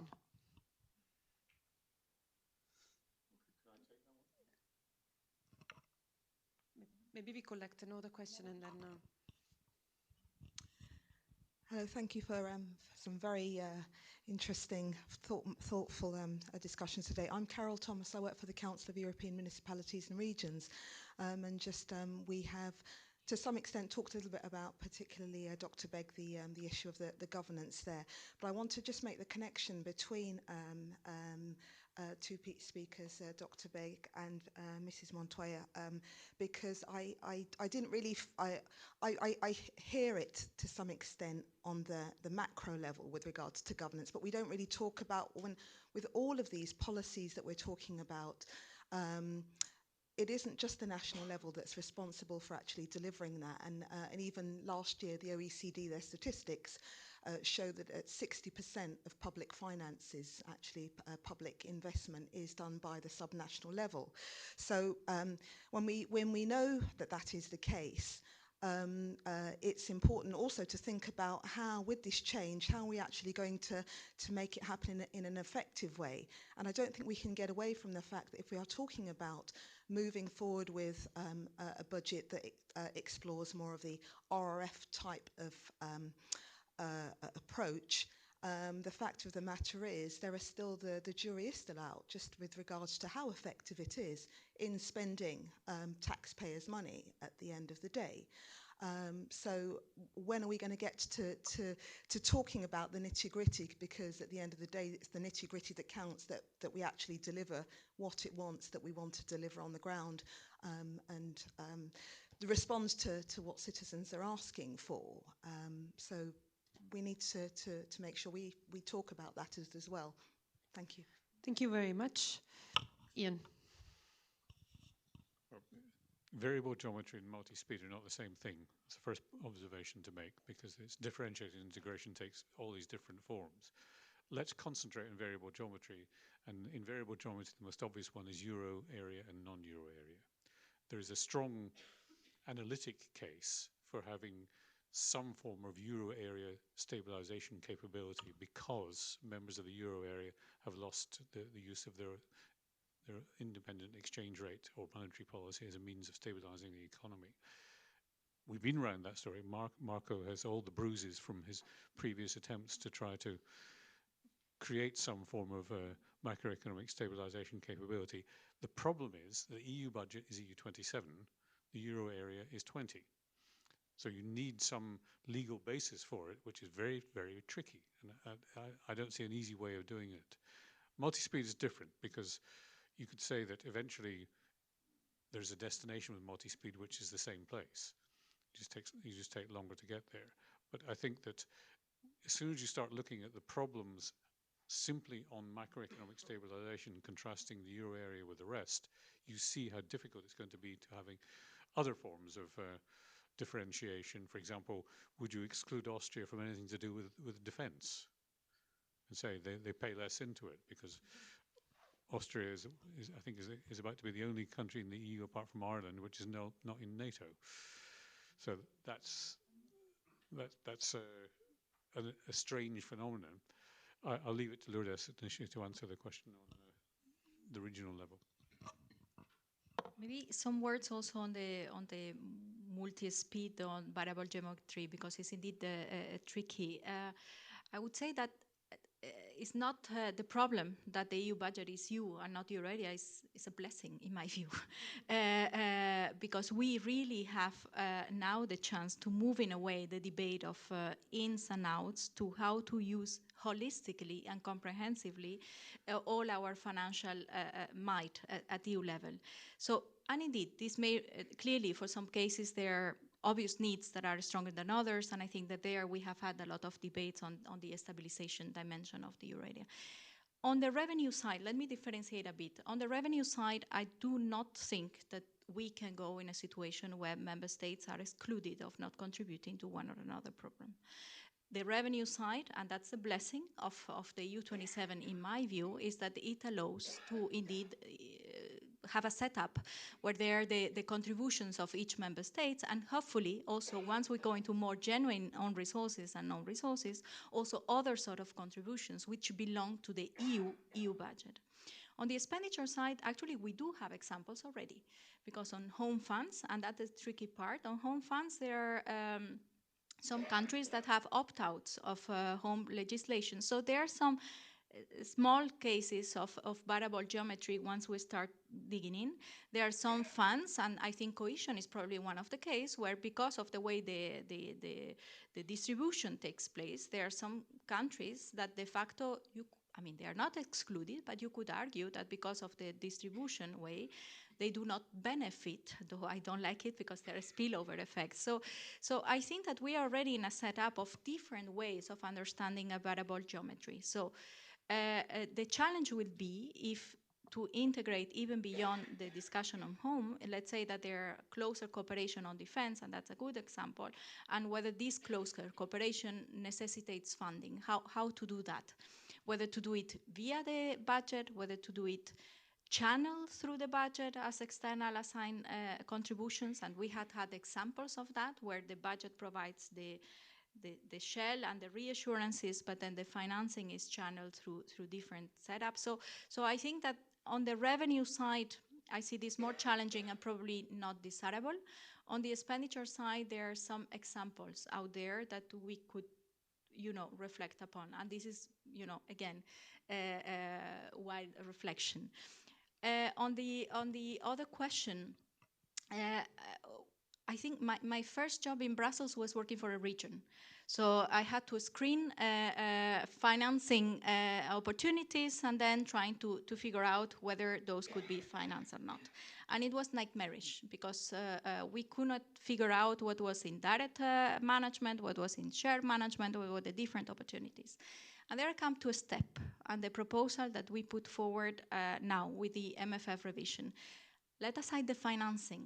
The part that I love is the platform story, which is one place where the information, it's an embryo. I know it's a starting, but it's a place where you have information of financing opportunities on these particular sectors for direct managed funds and also for regional funds, for structural funds.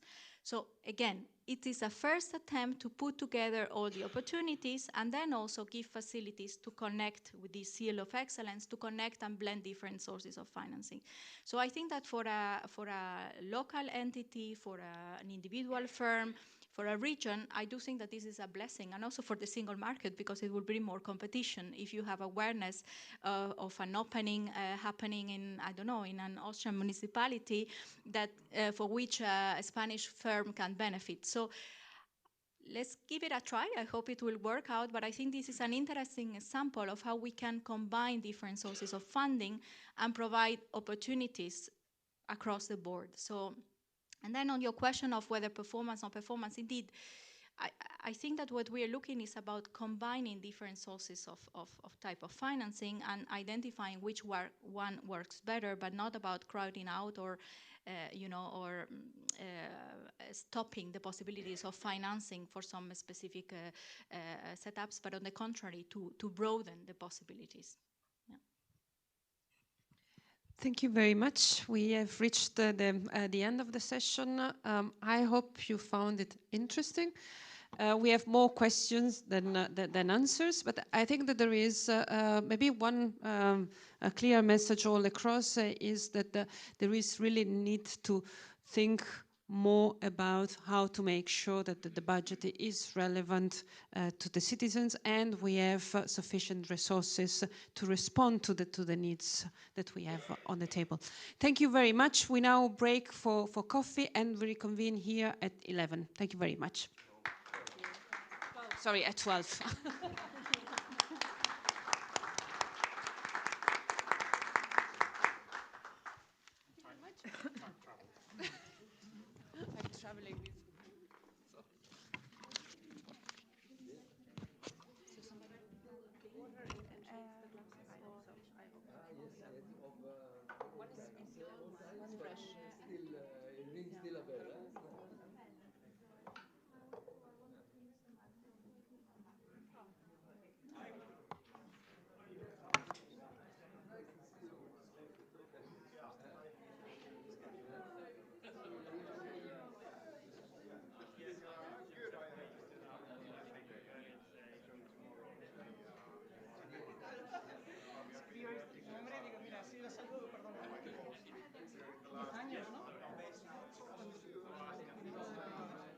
I think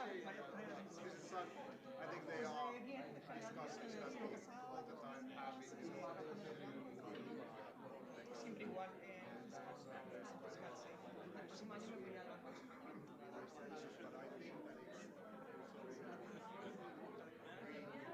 No, es que con el colegio y todo es muy complicado. Con mi marido también trabaja. Sí, sí, exacto, un secondment y diré. Oye, ¿vienes para ir? Pues la verdad que tengo muy buenas amigas aquí y de hecho vine el sábado para verlas por eso, porque me encanta Bruselas en realidad. Sí, bueno, yo en particular lo de presupuesto, sí que es verdad que hay un par de compañeros que sí que trabajan en eso bastante, lo del Economic Reforms Review que hay ahora y todo eso. Sí, vale, pues pásame los Contactos. para ver Vale. para decir Ideas. Alguna sinergia, algunas Sí. historias. Y luego también tengo un compañero que desde el punto de vista estadístico creó una tabla que se llama 1B que hemos creado en la que pedimos a los bancos centrales que nos den información muy detallada del EU budget. Y ese chico se llama Bill Moore y ese es ese chico es súper, es el padre de esta tabla que creó hace como 15 años. Y ese sabe mucho, le encantaría. A nivel estadístico, ¿cómo tener información concreta? Pues mira, nosotros tenemos a nivel de... Sí, bueno, esto sea a nivel confidencial, no interno, pero él sabe, sí, conceptualmente él sabe muy bien. Le ha pasado 15 años estudiando el EU budget, que te manejes, es de ir a pasar en primavera. Y además es verdad, se viene mucho a Bruselas, o sea que... Al nivel de tener estadísticos pensado. Ah, muy bien, pues a lo mejor, sí, vale. Ahora no pensamos. Y ahora hacemos, ¿no? Pero las septiembre, ¿no? La cantidad de problemas que hay. De las estudiantes, los otros, ya. Sí, está prácticamente la época de crisis. Sí, porque hay demasiados problemas complejos. Sí, porque antes era un poco... Bueno, la verdad. reusing the funds or resources. Sí,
we note that in Parliament that there are some non-EU experts who are quite sought after.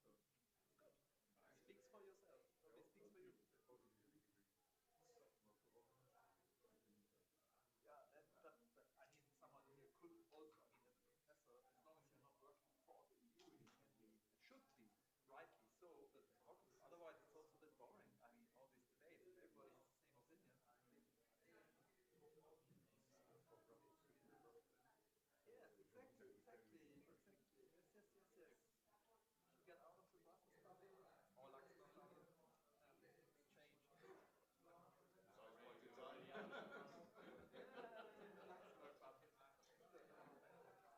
Okay, it was a pleasure. Thanks a lot. Yes, I moved to the next room, so different. We will listen to Klaus Welle now on the European elections. And the program for the LSE has got stuff coming. He's there on Thursday, right? Yeah, we're going to dinner on Thursday. I'm going to be listening to hear what he says, roughly what But he's he already said in also London. has the stump speech, but he then It varies. Yeah, of course, not always the same. I mean, it's basic, but it's fine. If it's correct, why don't you? Should you say something totally different on Monday than what you said on Thursday? I mean, there's an argument of more time to say it.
Everything is there. So I can move the slides? Yes.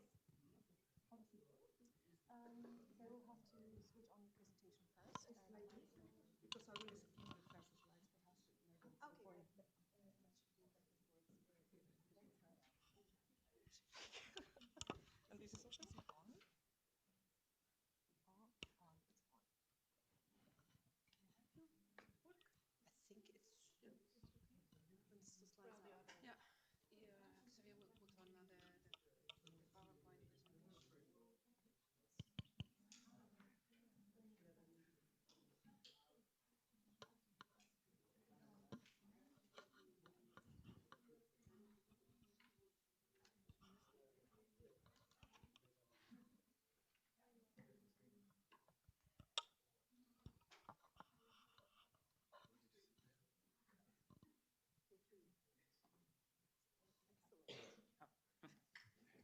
Hi, Marta. Hi, Marta. Hi. So, good afternoon. It's just about afternoon. Everyone, welcome back. My name is Ekaterina Sprenger. I work for Intereconomics, and it is my great pleasure to welcome you today at our second session. This morning, we mainly discussed the design of the EU budget, but our second session is going to focus on debt financing EU spending. And it is my great pleasure to introduce Marta Rodriguez from the European Central Bank, Colleen Janse from the European Stability Mechanism, and Armin Steinbach from HEC Paris. And together we're going to try to answer the question that is also the title of our second session: can the EU be a credible long-term borrower? So the European Commission has been issuing bonds to support European Union policies for a long time. However, it was the pandemic that led to a dramatic change in the magnitude and also in the nature of this borrowing. And I would ask Marta to give us some more insights on that. If we could have her presentation. Fantastic.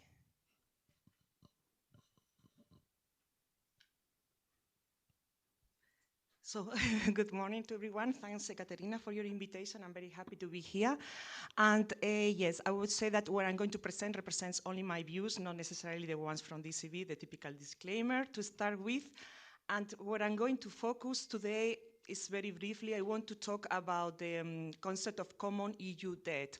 Since the previous speakers have talked about genuinity of goods, I will talk as well about the genuine common debt started in 2020 with the SURE, but in reality 2021 is a key year where the NGO was launched and a big amount of money has been issued. And I'm going to say some words about what is my assessment of this borrowing program. Well, the facts is, as you know, more or less half of it is of the money issued is to finance grants, and half of the other part is to finance loans. And on that, it's important to make a small remark, a statistical remark, saying that the loan component is very clear, straightforward, in the sense that the countries, when they request the funds, they put their additional leverage in their own debt, in the national debt. However, and through that it goes to the EU debt. However, for the grants, this component, which is made for these explicit transfers, goes directly to the EU debt, and this has to be added to the EU debt concept, which is not made yet by Eurostat. We will reflect on this in my paper. And this is a data gap that needs to be somehow solved in order to have credibility for the program. As you know, I mean, we have been talking about the program, so I will not emphasize in the facts. It's just that to say that, to me, I think so far from this experience starting in 2021, we can be relatively optimistic because most of the debt issued is long-term, around 80% of the debt issued is long-term, and it has been oversubscribed, so there is still an interest for that. And the rollovers, that is a long-term debt, means that there is a smooth repayment profile, which helps for debt sustainability analysis. Another topic I will deal a bit later on the risk is that the cost of financing is still unknown, but somehow the assumptions for the 10-year bond swaps are relatively favorable, so still it's a good deal. Another topic is that the EU has a very big presence in the world. It's one of the major borrower of in euro denominated currency. It has a AAA rating. And the fact that there is a contingency from the member states to repay the debt in terms, my colleague will explain later on, there's the revenue, this makes that the EU debt as a general concept is viable. Another topic that I would like to emphasize is that at DCB we undertake a lot of studies on the debt sustainability analysis at country level and for euro area level as well. And we see that the launch of the NGO has improved the debt sustainability analysis of our countries, in particular Spain and Italy. I have here a graph, but you can see why. Because of the macro impact, because of the fiscal support, the risk premium, because the cost of borrowing is lower for Spain and Italy, and the structural reforms, which intend to improve the potential output. All of this makes that if we estimate the euro area as a proxy for the big four countries, we think that the debt level for the euro area will decrease, not too much, but for the specific case of Spain or Italy, we are talking about the case of Spain around 14 percentage points, and for Italy we are talking about 12 percentage points. Of course, this is with the assumption that all the funds will be spent in the correct investment categories, the reforms will be implemented, and so on. So the basic assumption is optimistic that the NGO funds will work well. Although, yeah, next year will be very important because, as you all know, there will be this mid-year review, and then we will see how the program is being implemented, and we will reassess actually this paper. Another topic I wanted to also mention, that from our perspective, from the monetary union, of course, that there is a so considerable joint fiscal effort helps us to perform our monetary policy duties. And for that, I prepared a draft where you can see in this graph on the left side when I show the euro area, and I see the combined leverage of the government and the central bank, DCB. As you can see, in the last years, DCB has undertaken a lot of policy response, which means that DCB has done a lot of leverage. While when you compare it with the United States case, you see that the government has made most of the contribution to the leverage in the US when you look into the combined central bank and government response. Therefore, of course, I am in particular very interested that this temporal capacity becomes permanent, or there is another possibility to make a stabilization fund for the euro area. So some risk is what I mentioned before, that the grant component is not recorded in the debt, EU debt. It's not recorded in the member states yet. It's around 3% of GDP, but it's not recorded yet, and Eurostat will have to come up with a decision on that so that the calculations we have are accurate. Another source of risk that we are analyzing as well in our DSA is the possibility that some countries not fulfill their repayment commitments, and they will need a compensation scheme. We think this is unlikely, but this is a possibility. Another thing that is also a bit worrying now, that the interest, because the program, the NGO, was launched in 2021, but now in 2023, the interest rates, the nominal interest rates are higher, so the cost of borrowing is higher. So this is still is an issue that there is still we didn't converge to the same cost of borrowing to countries. So this is something that also would be important to see what happens at the monetary policy about the interest rates, and to see how the cost of borrowings evolves next year, which I think next year is going to be a key year to analyze the NGO implementation. And I will stop here because my colleague, I understand, is going to talk about all the topic of the revenue. That is unclear how the governments are going to repay the grant part, the grant component. There are many ideas on the budget. And to me, the point is that, as it was mentioned before, at the end, the taxpayer will have to pay if it is issued at national level or is issued at the EU level. But a decision is key soon in order to understand how the resources will go forward, in order to see what will happen with the debt, because this is where I will focus on my paper, on the issue of the sustainability, and to understand that these contingent revenues will come sometime, and the more explicit they are, the better it will be for the confidence of the investors. Otherwise, the EU may have to take some radical considerations, like, for instance, to reduce EU expenditure, which is perhaps not the most reasonable choice in the current times. Or some countries may need to increase the national contributions, and therefore they may need additional debt at national level, which will add at EU level at the end, or they may need to consolidate. So we don't like the policy choices that may have to be done if we don't come with a common project of EU resources in a clear manner. So yes, and I will leave it here so then we can continue later. Thank you. Thank you very much, Marta. Before we look at the markets, I would ask Armin to introduce us to discuss the legal issues related to debt finance EU spending, and to take us through the nuts and bolts of that. Yes, I'm going to talk about constraints. This is probably the least creative part, and the traditional division of labor and EU policymaking is that economists and political scientists are taking care of the creative, forward-looking parts, and lawyers are the ones with the constraints and saying what is possible and what is not possible. And I don't need a disclaimer, I'm just an academic, so there's no big institution behind me that needs to be protected. I would like, if I have the apparatus to switch on. I have only 3 slides, full slides, but only 3 slides. And the first one connects to the discussion that we just had on the first panel on taxes and the legal context that we have to take account when talking about tax revenues in the budget. And it's always good to realize, okay, we are acting in a legal framework, and the legal framework at the moment still is the treaty. And the core provision in the treaty is Article 311, which basically says there are 2 sources of revenue. One is own resources, and the other one is the other revenue. Okay?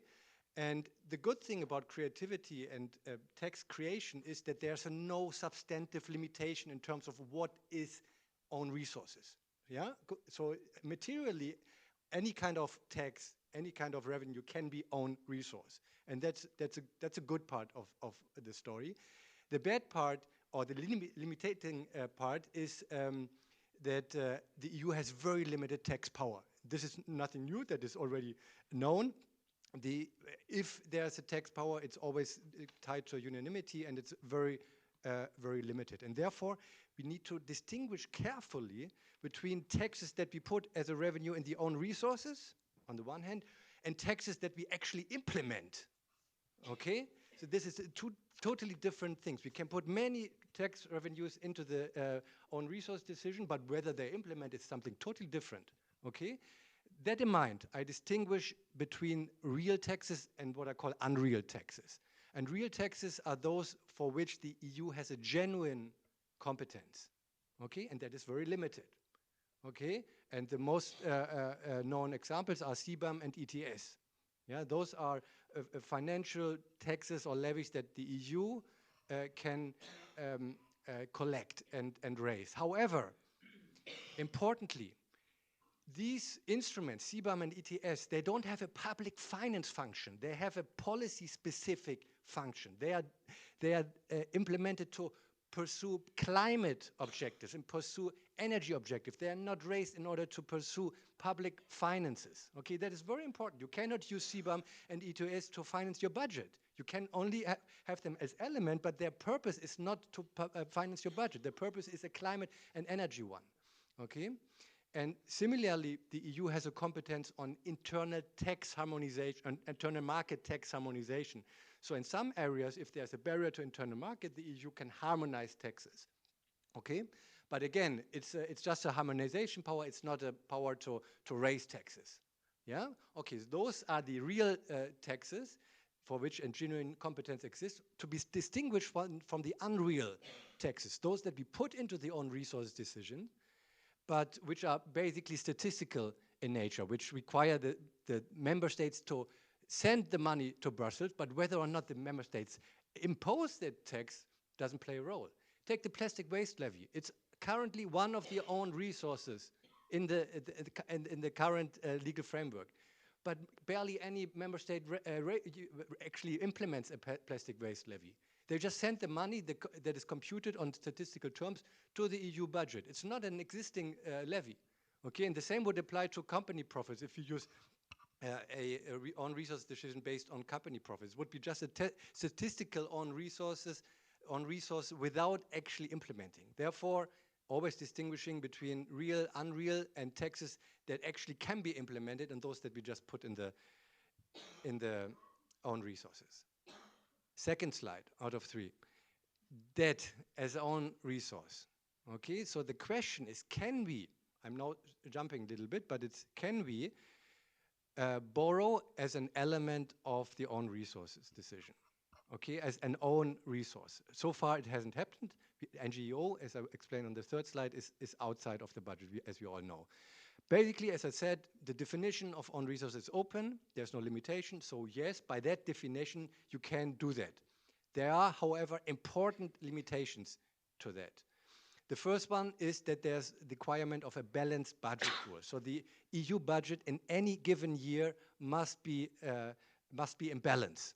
Okay, and this requires that any borrowed money must be backed by member state contributions. So even if you go to capital markets and raise money, you would always have an unconditional asset, so to say, in the back, member states backing the potential contingent liabilities and backing the debt service arising out of borrowed funds. Okay, and this is a clear limitation because you have to have this backing of member states in your own resource decision. So even if you allow in an own resource decision, yes, we want to raise funds, we want to borrow money, at the same time you have to raise, for example, the GNI ceiling, okay, in order to make sure that the member states would always serve potential contingent liabilities. And the whole reason why is that the EU is not treated as a sovereign state. We have heard this this morning already, but it's economically like this, but it's also legally like this. The treaties consider the EU as a pure derivative construct, derivative from member states. Yeah, it's not an autonomous sovereign, and therefore this limitation. However, if you want, second limitation, so if you want to go ahead with this borrowing, the own resource decision has to clearly specify the amount and quantify the amount of funds that would be raised on capital markets. So we cannot just say in the own resources decision, EU, yes, you can go to borrow funds. You have to clearly define the amount of borrowing that it would engage in. Okay. And the second question in relation to this, if you look at the current policy debate, some would say that in order to pay our NGEU funds, to ensure that the repayment, we introduce a new own resources that is only assigned to paying the redemption of NGEU. So it would be earmarked towards paying the NGEU, and the earmarking is not as simple as that under budget law. Earmarking contradicts the established universality principle. Universality means that every expenditure can be used for any budget item. Okay, so you cannot easily assign one revenue in your own one own resource for a certain expenditure. That is possible off budget, but it's not possible on budget. Okay, and that is important in mind. And last slide. If you don't want to go that far, if you don't want to raise money, raise funds and borrow on capital markets on the regular own resources, we can just ask, should we or could we replicate NGEU? Could we do this exercise again? And there, I have to emphasize that we are not talking about a political will that is formed to that end. There's a new actor who's important in considering that possibility, and these actors are courts. Yeah, courts in the EU, not on the European Court of Justice, which is typically very EU-friendly and integration-friendly, but also those national domestic constitutional courts, which are less integration-friendly, and the German Constitutional Court is one example of a court that has, throughout the crisis, always opposed many of the EU measures, ESM, OMT, PSPP. That was all very critically observed by the German Constitutional Court, and therefore there are strict limitations on replicating in the EU as well. The court emphasized the exceptionality of of NGU, of the fact that raising money as other revenues compared to regular revenues, other revenues can only be marginal compared to own resources. Okay, so you can, and the court had a very hard time to justify NGU because the NGU amount is huge, yeah, compared to the own resources. So, but it emphasized the exceptionality and that in general they can only be marginal. And that, of course, narrows the possibility to replicate NGO, right? Because first, NGO would need to be repaid, and copying that at this moment in time would be very, very difficult. And it would be, because it's of exceptional nature, could not be used to finance permanent EU tasks. Yeah, so you cannot use other revenues to finance permanent functions and tasks of the EU budget. So there's the clear message from this slide. Yes, in general, NGO is possible to be replicated, be it for climate purposes, be it for defense purposes, but there must be an exceptional character to that instrument, and it could be the amounts of funds would be limited to the effect that it can only be marginal in relation to own resources. And I will leave it here for now. Thank you very much, Armin. Well, you mentioned the limitations, but it still looks like as if quite a lot was possible. So we can talk about that later, perhaps. And we have very different perspectives here today, and a debate on an EU debt capacity is also linked to that on EU-wide safe assets. And I'm really happy to have Colleen here today to give us the ESM perspective when it comes to safe assets. It is invaluable, your experience. Thank you very much. So Colleen Anef Jansen, I'm the Chief Financial Officer of the ESM. I had the pleasure in life twice to set up a safe asset. First, the European Financial Stability Facility in 2010, and then in 2012, the European Stability Mechanism, which is also a European safe asset. And as the CFO, I'm in charge of both the bond issuances, but I'm also in charge of the investments, amongst others, in the EU. So try to excite you about markets, so what's all possible instead of what's not possible. So hopefully that will give you a good perspective how markets see the EU as a borrower. But let me start a little bit with the history. So issuing bonds by Europe is nothing new. So if you go back, the first ever European safe asset that came out of Europe was by the European Investment Bank, based in Luxembourg, where we are. They issued their first bond in 1961 in the Dutch guilder back then, and this was to finance projects in the first 6 countries of the European Union, so the Netherlands, Belgium, Luxembourg, Italy, France, and Germany.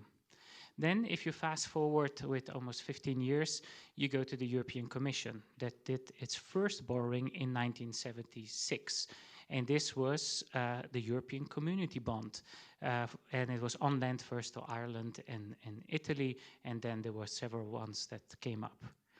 And then it takes a few decades to go to the next one, which was the EFSF, the European Financial Stability Facility, which was created in the depth of the euro crisis. And it issued bonds guaranteed by the 17 countries of the euro area back then, and an over guarantee by the 6 countries that are AAA rated. And then in 2013, in the depth of the euro crisis, we created the European Stability Mechanism, which is a fully fledged international financial institution, a Eurozone institution, owned and backed by the 20 countries of the euro area. And this year also Croatia joined that club. Now, I'm saying this because for the market, it doesn't really matter whether the EU, ESM, EIB, EFSF issue, they look at these instruments as European-backed supranationals. So you said there it's not a sovereign, we're not sovereigns, we're playing in the league of supranationals. So we are above the countries, and there's in the market a special category that is trading in that, and it's fair. Although the market sees us as equal, there are, of course, quite some differences. So if you look at the EFSF at the very left, it's guarantee-based. There is no paid-in capital. So if something happens with the bonds, and that's what is important as an investor, then they will be backed by the countries that are guaranteeing. So Germany, Netherlands, and all the others that are strongly rated, they have an over-guarantee. If you look at the capital base, it's very little, 740 million. It's a very small amount. And if you look at the rating is not AAA. It's AA+, and it follows the French rating. Similar to the EU, EU is also not fully AAA rated across all the rating agencies. Then I will go to the European Stability Mechanism, which was created as the biggest international financial institution in the world. It has the highest paid-in capital, so more than the World Bank, more than Asian Development Bank and all the others, of 80 billion paid-in capital and 620 billion callable capital.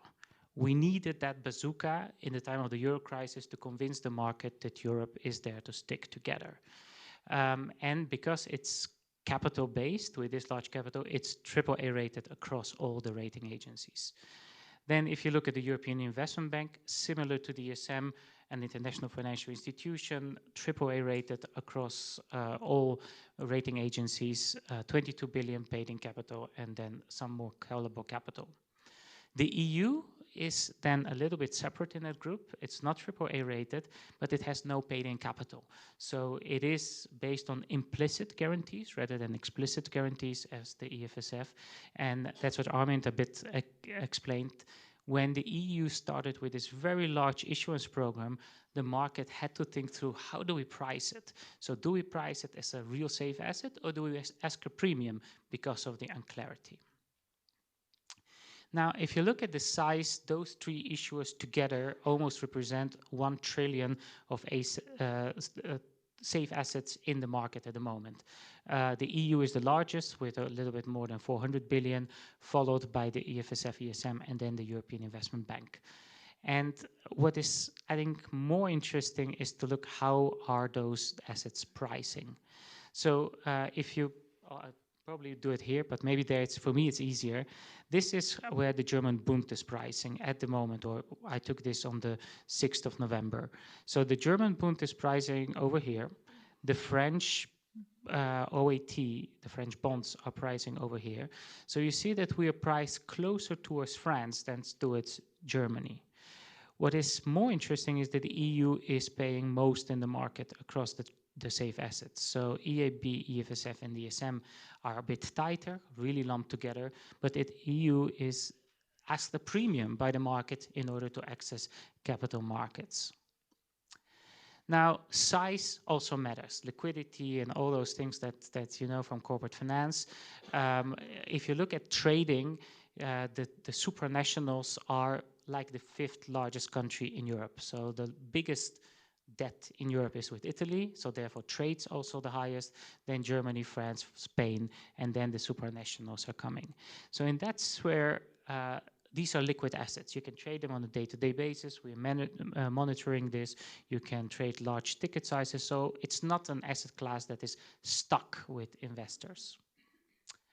But what we have seen is an interesting development for the EU, and we as ESM appear when we issue, but an investor with our investment team, is that since the beginning of this year, the EU started to widen, started to reprice in the market. And you see that here in the yellow chart. So this is the EU pricing curve, and here are EIB, EU, and EFSF. So the market at the moment is slightly punishing the EU about the unclarity, which Armin also mentioned. So there is an unclarity how much debt issuance will be coming in the future. There is an unclarity how the repayments will be happening. There's an unclarity what happens after 2026. And there is large volatility in the issuance volumes. So there was a huge issuance at the beginning of the year. Then because the next gen EU funds were not getting out of the door, the issuance plummeted. So from almost 80 billion down to 40 billion. So that unclarity to the market is basically like supply and demand punishing the EU at the moment in the capital markets. And we see around 20 to 30 basis points, which in our sphere is large, of divergence between the three safe assets, EAB, EFSF, and ESM, and the EU then on top of that. Now, building a safe asset is really crucial, and I wanted to show this with one little case study because, as I mentioned, I was part of building one, which is the EFSF. When we started with the EFSF, we were 75 basis points above the European Investment Bank. Why? We came out with a new name. No one understood us. It was in the depth of the euro crisis. So we had to convince globally investors that they should buy the EFSF and that the EFSF is a European safe asset. So I spent a lot of my time traveling around the world and meeting investors to convince them about that. And over time, you see that this big spread reduced to around 25 basis points. And over the last years, we are flat towards the EIB. So the investors by now say, whether I buy EIB or EFSF, it's the same risk I'm taking. I don't need a premium in order to buy one of these assets. Now, because it's a bit of a multi-dimensional chart, the colors D and O are upgrades and downgrades of the EFSF. I showed you that the EFSF is not AAA rated, but follows the rating of France. So despite upgrades and downgrades of France, and despite upgrades and downgrades of the ESM, the market didn't care about that. They still kept us priced in a similar way to the EIB, because for them, we are a European safe asset as the EFSF, so we should be priced in a similar way. Now, policy-wise, this is really important in order to calm down markets and create more financial stability for the euro area.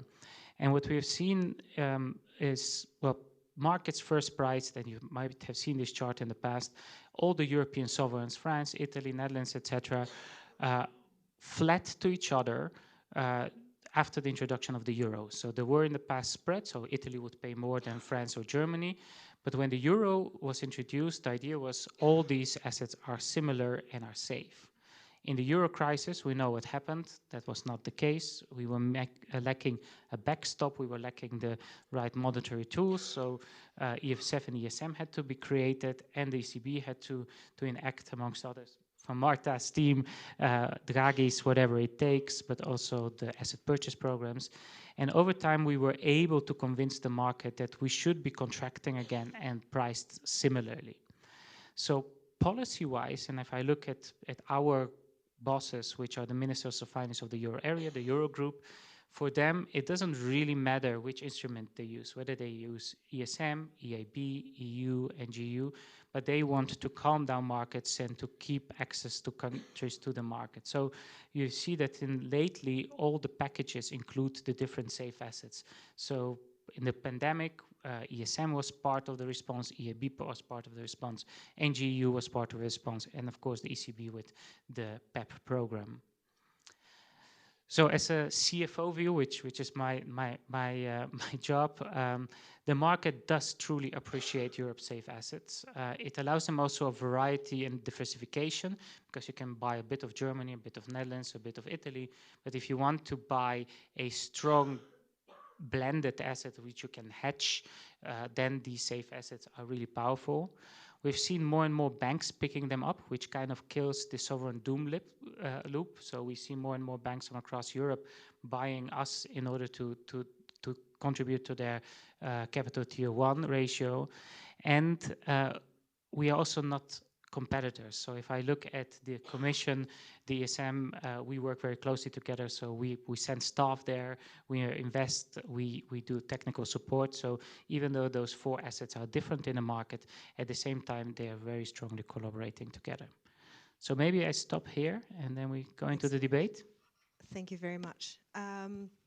It is really interesting, and we see that the EU is being punished.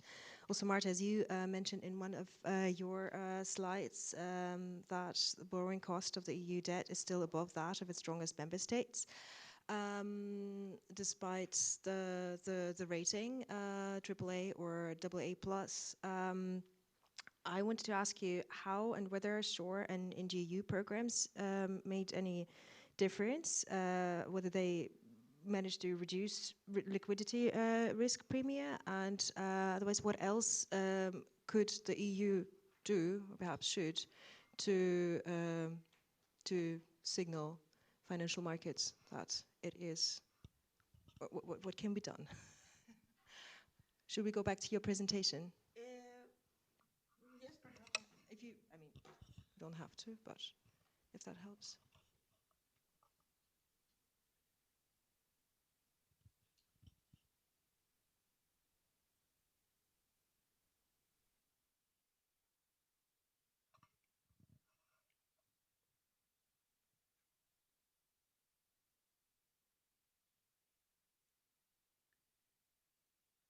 Well, I think that one of the basic points is that NGU has to be a success story, no? I mean, this is basic. I mean, and I think it's not too early to assess whether it's a success story.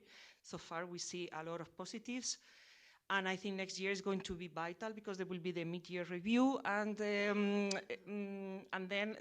I think the markets, I guess you are more in contact with them, they need clarity about future plans, because so far there is no plan of an extension of NGU, there is no plan of something similar in this direction. So I guess 2024 will be critical. What we have observed so far is that there is some postponement of the investments towards the latest years of the program, which is not particular. I mean, so there is some issue with the fund of absorption of the funds, and then there's some risk of materialization that the whole package, the whole envelope will be implemented. So therefore, I think for the credibility of the whole thing, it will be very important that the funds are allocated in time, and they are also efficiently used for what was meant to be used. That is used for investment, to support the transitions, but it's not used for current spending or any other possible use in public investment, in government consumption. Therefore, I think this is very important, and next year we would do a good among all institutions, a good assessment of what the EU is doing, and this will build up credibility. And as well, I think it's vital, in the first session we were talking a bit about it, that there is a need for some fiscal rules going forward in order to gain credibility in the whole European fora. And therefore, I think, well, as you all know, we are now trying to get an update of the pact. We don't know if this will be reached or not. But the idea is that there is a need that the countries comply with rules, and in the proposals there is a lot of emphasis on the debt, on the government debt, because we came out of the crisis with very high debt in many countries, and I think it's very important. I mean, you see it in all statements that we have to really monitor closely our fiscal capacity and the sustainability risk going ahead. So this is, I think, the two vital aspects that we need to consider going forward. As well, I think we need some clarity to know for what we would need more funds, if it is for stabilization or it's for allocation. In the morning we have talked about it. There are pros and cons on both aspects, but this is something I think that it will have to be clear for next year. What do we want to finance? We want to finance European public goods. We want to finance specific combo challenges, or we want to stabilize the economy for future shocks. I mean, I think next year, I think it's going to be critical. This is my view on the topic. Colleen, do you agree with that? What do you think are the main obstacles? So I also have one slide, but maybe until that goes out, I think on the fiscal capacity, you have a really interesting point. I do miss some of the ESM proposals, which you should add, because in the previous session, I think it was Ian who flagged, should you look at the euro area or the EU as a whole? At ESM, we also published the proposal to have a fiscal capacity for the euro area purely because we're far more integrated. So it is much easier to have a shock absorber for external shocks if that's euro area driven. So I would recommend to look into that one as well, because I think it's really a good piece. May I ask you a question? Yeah. So why did the spread suddenly in early 2023, late 2022 diverge? Why at that specific point in time? I understand the reasoning, the uncertainty, but why? Because before it was converged and it diverged suddenly. So why this jump? What was the event? So it's a combination of factors. First, beginning of this year, the EU announced a very large issuance program. So they said for only half of the year that they would do a lot of this issuances. So it was between 80 to 120 million, what they said. I said we start with 80. Now that is swamping the market. So if you go from a very small amount to a high amount, it's a supply-demand effect. So if you swamp the market with something, the investor would just ask more and more and more in order to get your deals done. And then mid this year, all of a sudden they reduced the issuance because the money was not getting out. The EU was sitting on a large buffer. The next-gen EU programs were not being dispersed. And that again shocked the market. In combination of APP being stopped and reduced, so we started in QT from a monetary point of view. So for the market, the combination of those things gave it a lot of unclarity. So what happens if you go to do a bond issuance, syndicated or auction, investors, we are one of them, but the larger investors, they would just ask higher new issuance premiums. So it drove the prices up, and that's why they diverged. But if we go to my slides, not to Armin's slides, I have one slide where I share a little bit what I think are the concern. It's the next slide. Thank you. So if I try to summarize it, Marta, I agree with you, it is a success, and we need to sell it as a European success, what NextGen EU did. Also, European safe assets in general are performing very well, and we've seen the role of the euro increase, so more reserve managers around the globe are using the euro as a safe asset. We do see some differences, whether you're capital-based or not, but that for me is not the most important. So if you look at the main concerns of the market is, one, temporary nature, which you also said, Marta. What happens after 2026? For now, it ends. And that's how the market sees it. So you swamp the market very briefly for a few years, and then you pull out, even though you have a refinancing. And then the other concern between a sovereign or supranational is indirect or direct taxation, I mean, what you spoke about. So why the EU is not yet trading as a sovereign is that the EU has no direct taxation possibility and only indirect. And that is also a little bit punishing. Then the political concern is in many member states, and they are also our shareholders, there is a fear of federalism through the back door, which especially in the Eurosceptic countries, that is something that they are really afraid of. And then whether you enlarge the transfer union. So once off beyond COVID-19, for which an NGU was designed, do we want further transfers or not? And that political concern, that is still out there in the air and not clear for market participants and also not for European policymakers. Excellent.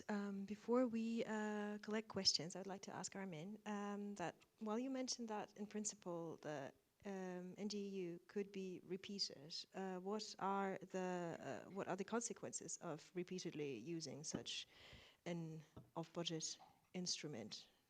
Are there any drawbacks, or is it? Well, the drawbacks of repeating NGO there are drawbacks from a political and from a legal, but certainly also from an economic perspective, because if you do something on budget, it's a higher certainty than off budget. But from a political and legal perspective, the risk certainly is that, as I tried to explain, off-budget exercises like NGO have to be small compared to regular own resources, right? They cannot be of the same amount in general. They must be marginal. This is what the terms of the treaty suggest. They must be marginal, and NGO is it's an exception in that regard, and therefore repeating this has the legal risk of being confronted and ruled illegal by conservative domestic courts. I mentioned the example of the Constitutional German Court. And politically, it's the fear of federalism through backdoor that you just mentioned, meaning that we're using off-budget instruments and constructs that do not have the same legitimacy as on-budget constructs, right? So this is the fear, and these are the risk of repeating NGU. I would like to add one observation on the divergence, the point in time of divergence. I'm totally sure that the issuance policy that you described were at the heart of it. There's an interesting coincidence, though, that this very critical judgment of the German Constitutional Court was rendered mid-December 2022. And this judgment was so outspoken about the exceptional and temporary character, emphasizing temporary, and temporary, as we learned, is something that signals to market a certain risk and a lack of sustainability, etc. So in a nutshell, the more solid approach would be to, in quantifiable terms, to use EU borrowing as an own resource. Clearly, that would be also a revolution, and there are certainly political forces that would run against this, because it would be the first step of making the EU practically a sovereign, right? Even though I mentioned all the limitations and constraints that are attached to this. So this would be the more solid approach, but there is scope and space for repeating NGU, though with the disadvantages that I mentioned. Thank you very much for reiterating that. We can take questions now. And there are a few.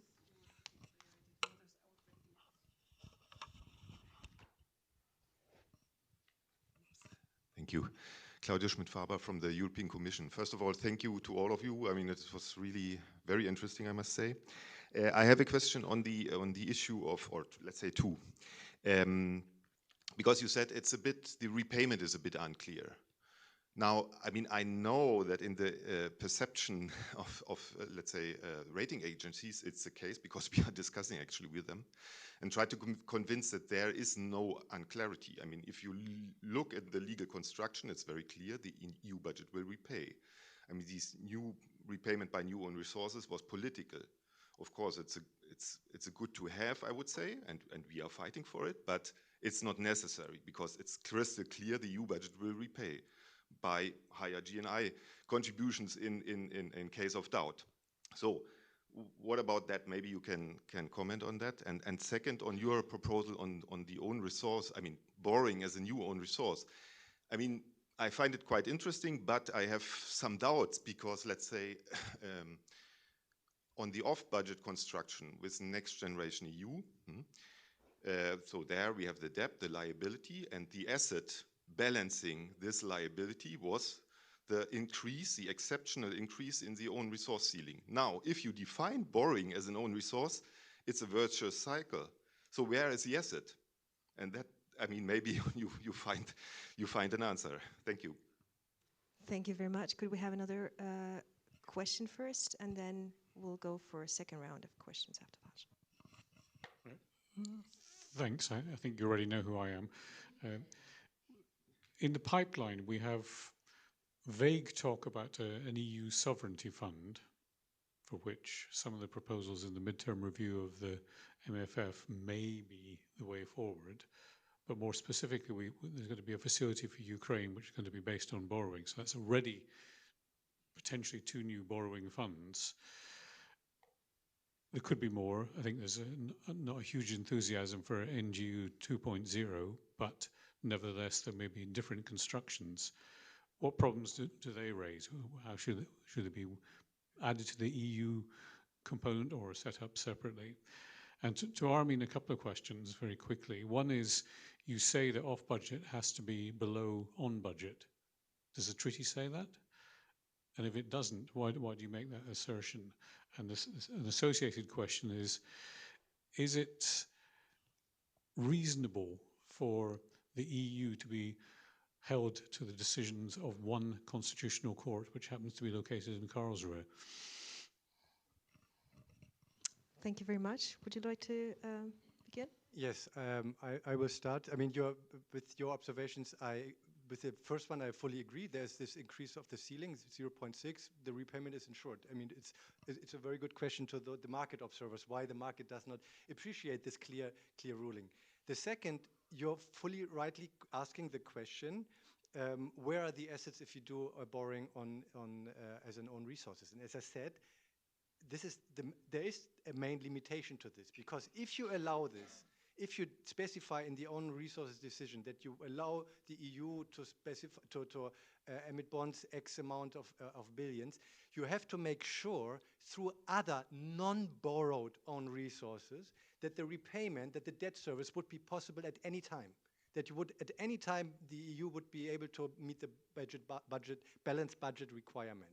Okay, and therefore, this is obviously a restriction. So you would have to raise the GNI ceiling, as we did for NGU, just to allow the EU to do some market activity. So this is clearly a restriction, right?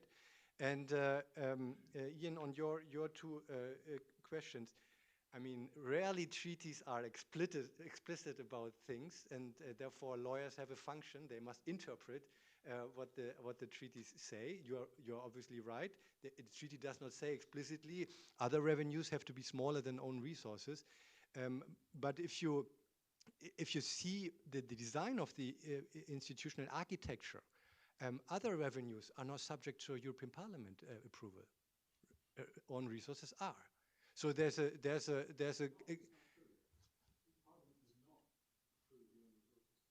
well, it's consulted. It's part of it. So it's clearly from the perspective of the structural balance of the powers, it makes a difference. And so the own resources is in the treaties identified as the main resources.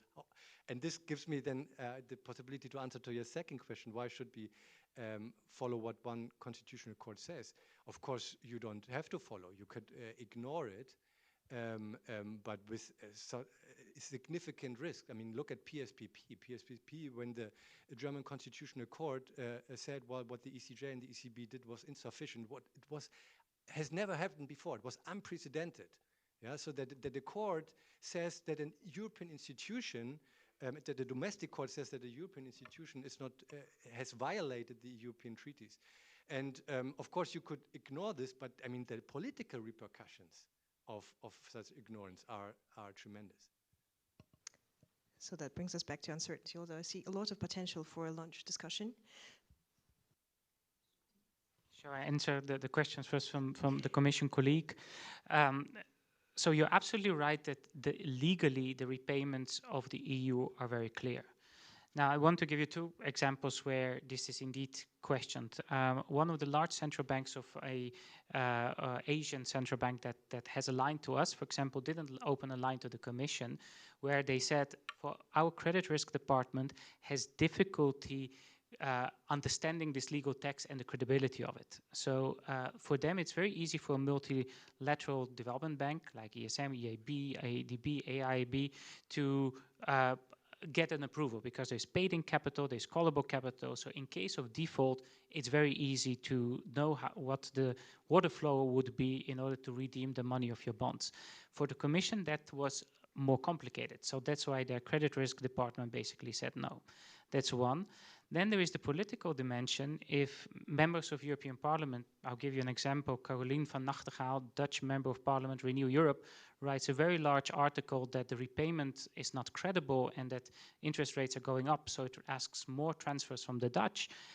That is, of course, also questioning. And the market then says, okay, if there is uncertainty, we just want a risk premium on top of that. So these things indeed are driving up a bit the concerns. And I think that can be managed, but that's about really creating clarity about the future. If the future is known, I think that spread will tighten, and the EU should be priced the same as us or the EIB.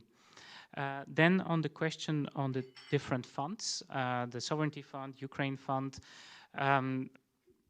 So I haven't referred to the Stability Fund, which the ESM proposed, which is like the central fiscal capacity for the euro area. But why do I mention that? I think at a certain moment institutionally in Europe, we need to use these resources wisely. So one could say that for certain responses, we use the ESM for euro area responses, and outside of the euro area, we use the EU budget, because then you have, ESM still has more than 400 billion lending capacity that can be deployed, but then for Ukraine or non-euro area EU countries, Poland, Bulgaria, Romania, etc., you would use the EU. Then you're completely using all the firepower that is available without overstretching the Commission. So that is another way to look at it, which we have mentioned in policy debates. Politically, we're not there yet, but that's how I would approach these different funds. Thank you very much. And I think we have time for, we had 2 more questions. Yes.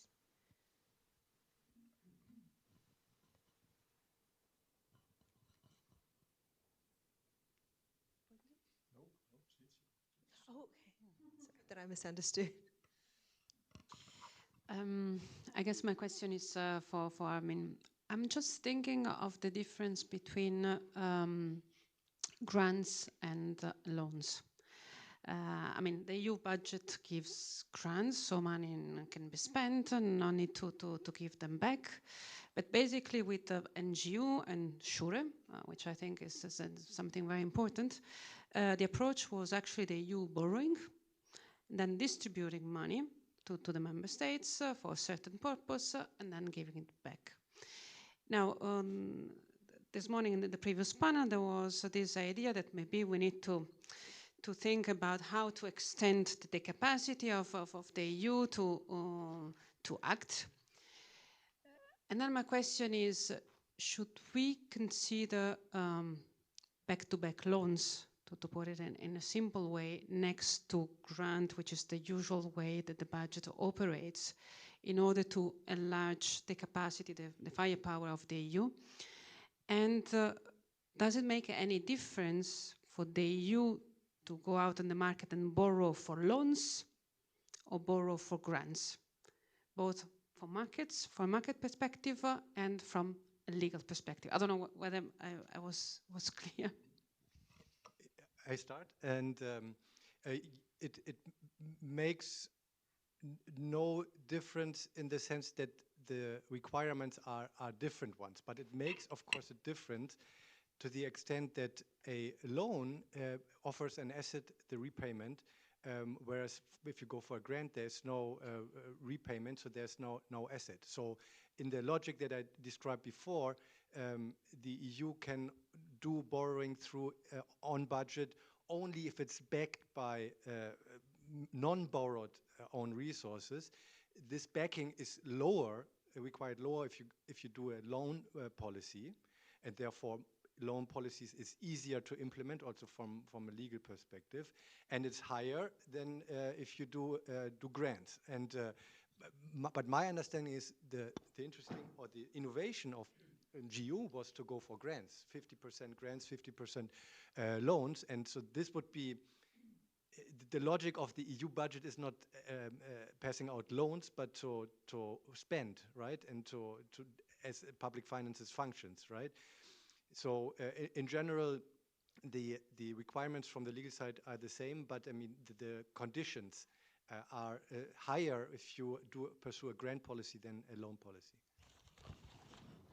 Yeah, from a market point of view, what the Commission did very smartly is move away from the different trenched approach. This is for Ukraine, this is for the GFA, the Greek loan facility, etc., and created a unified funding strategy. So it means that as an investor, you just buy EU, and then it's the EU internal cooking how they distribute it. I think that was very smart for the market, and we learned from that as the ESM, because we didn't want, when we issued for Greece in the depth of the euro crisis, to see a spread for those bonds versus the one for Ireland because of rating issues.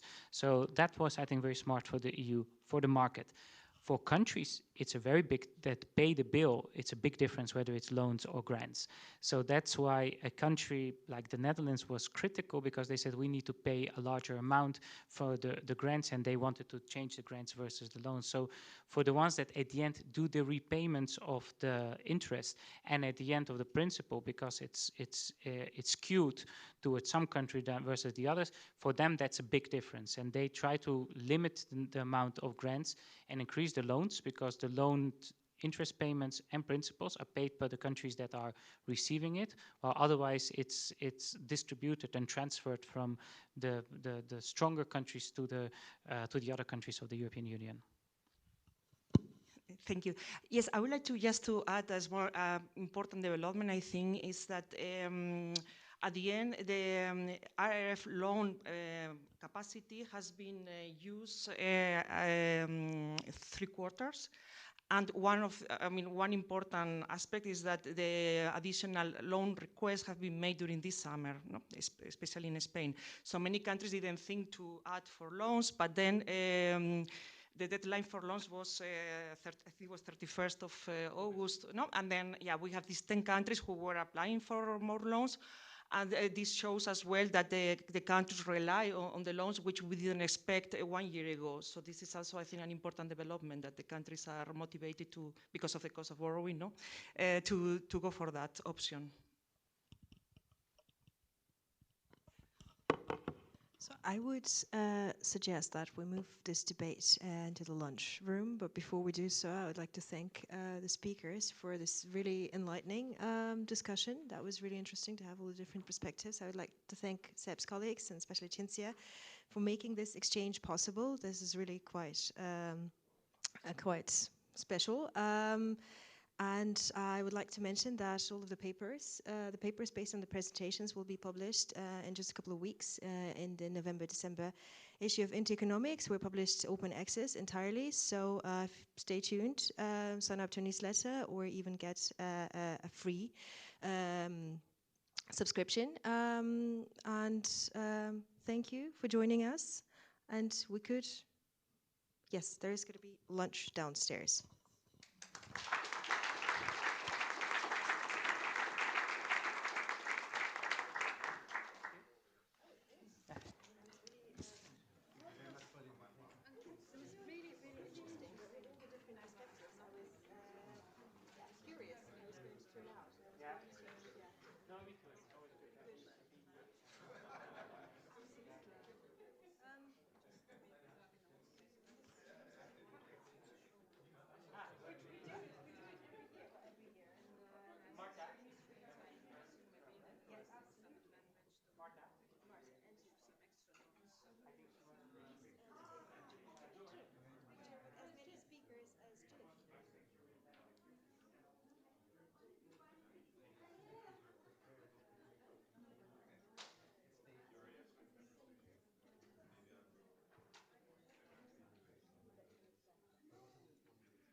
Yes,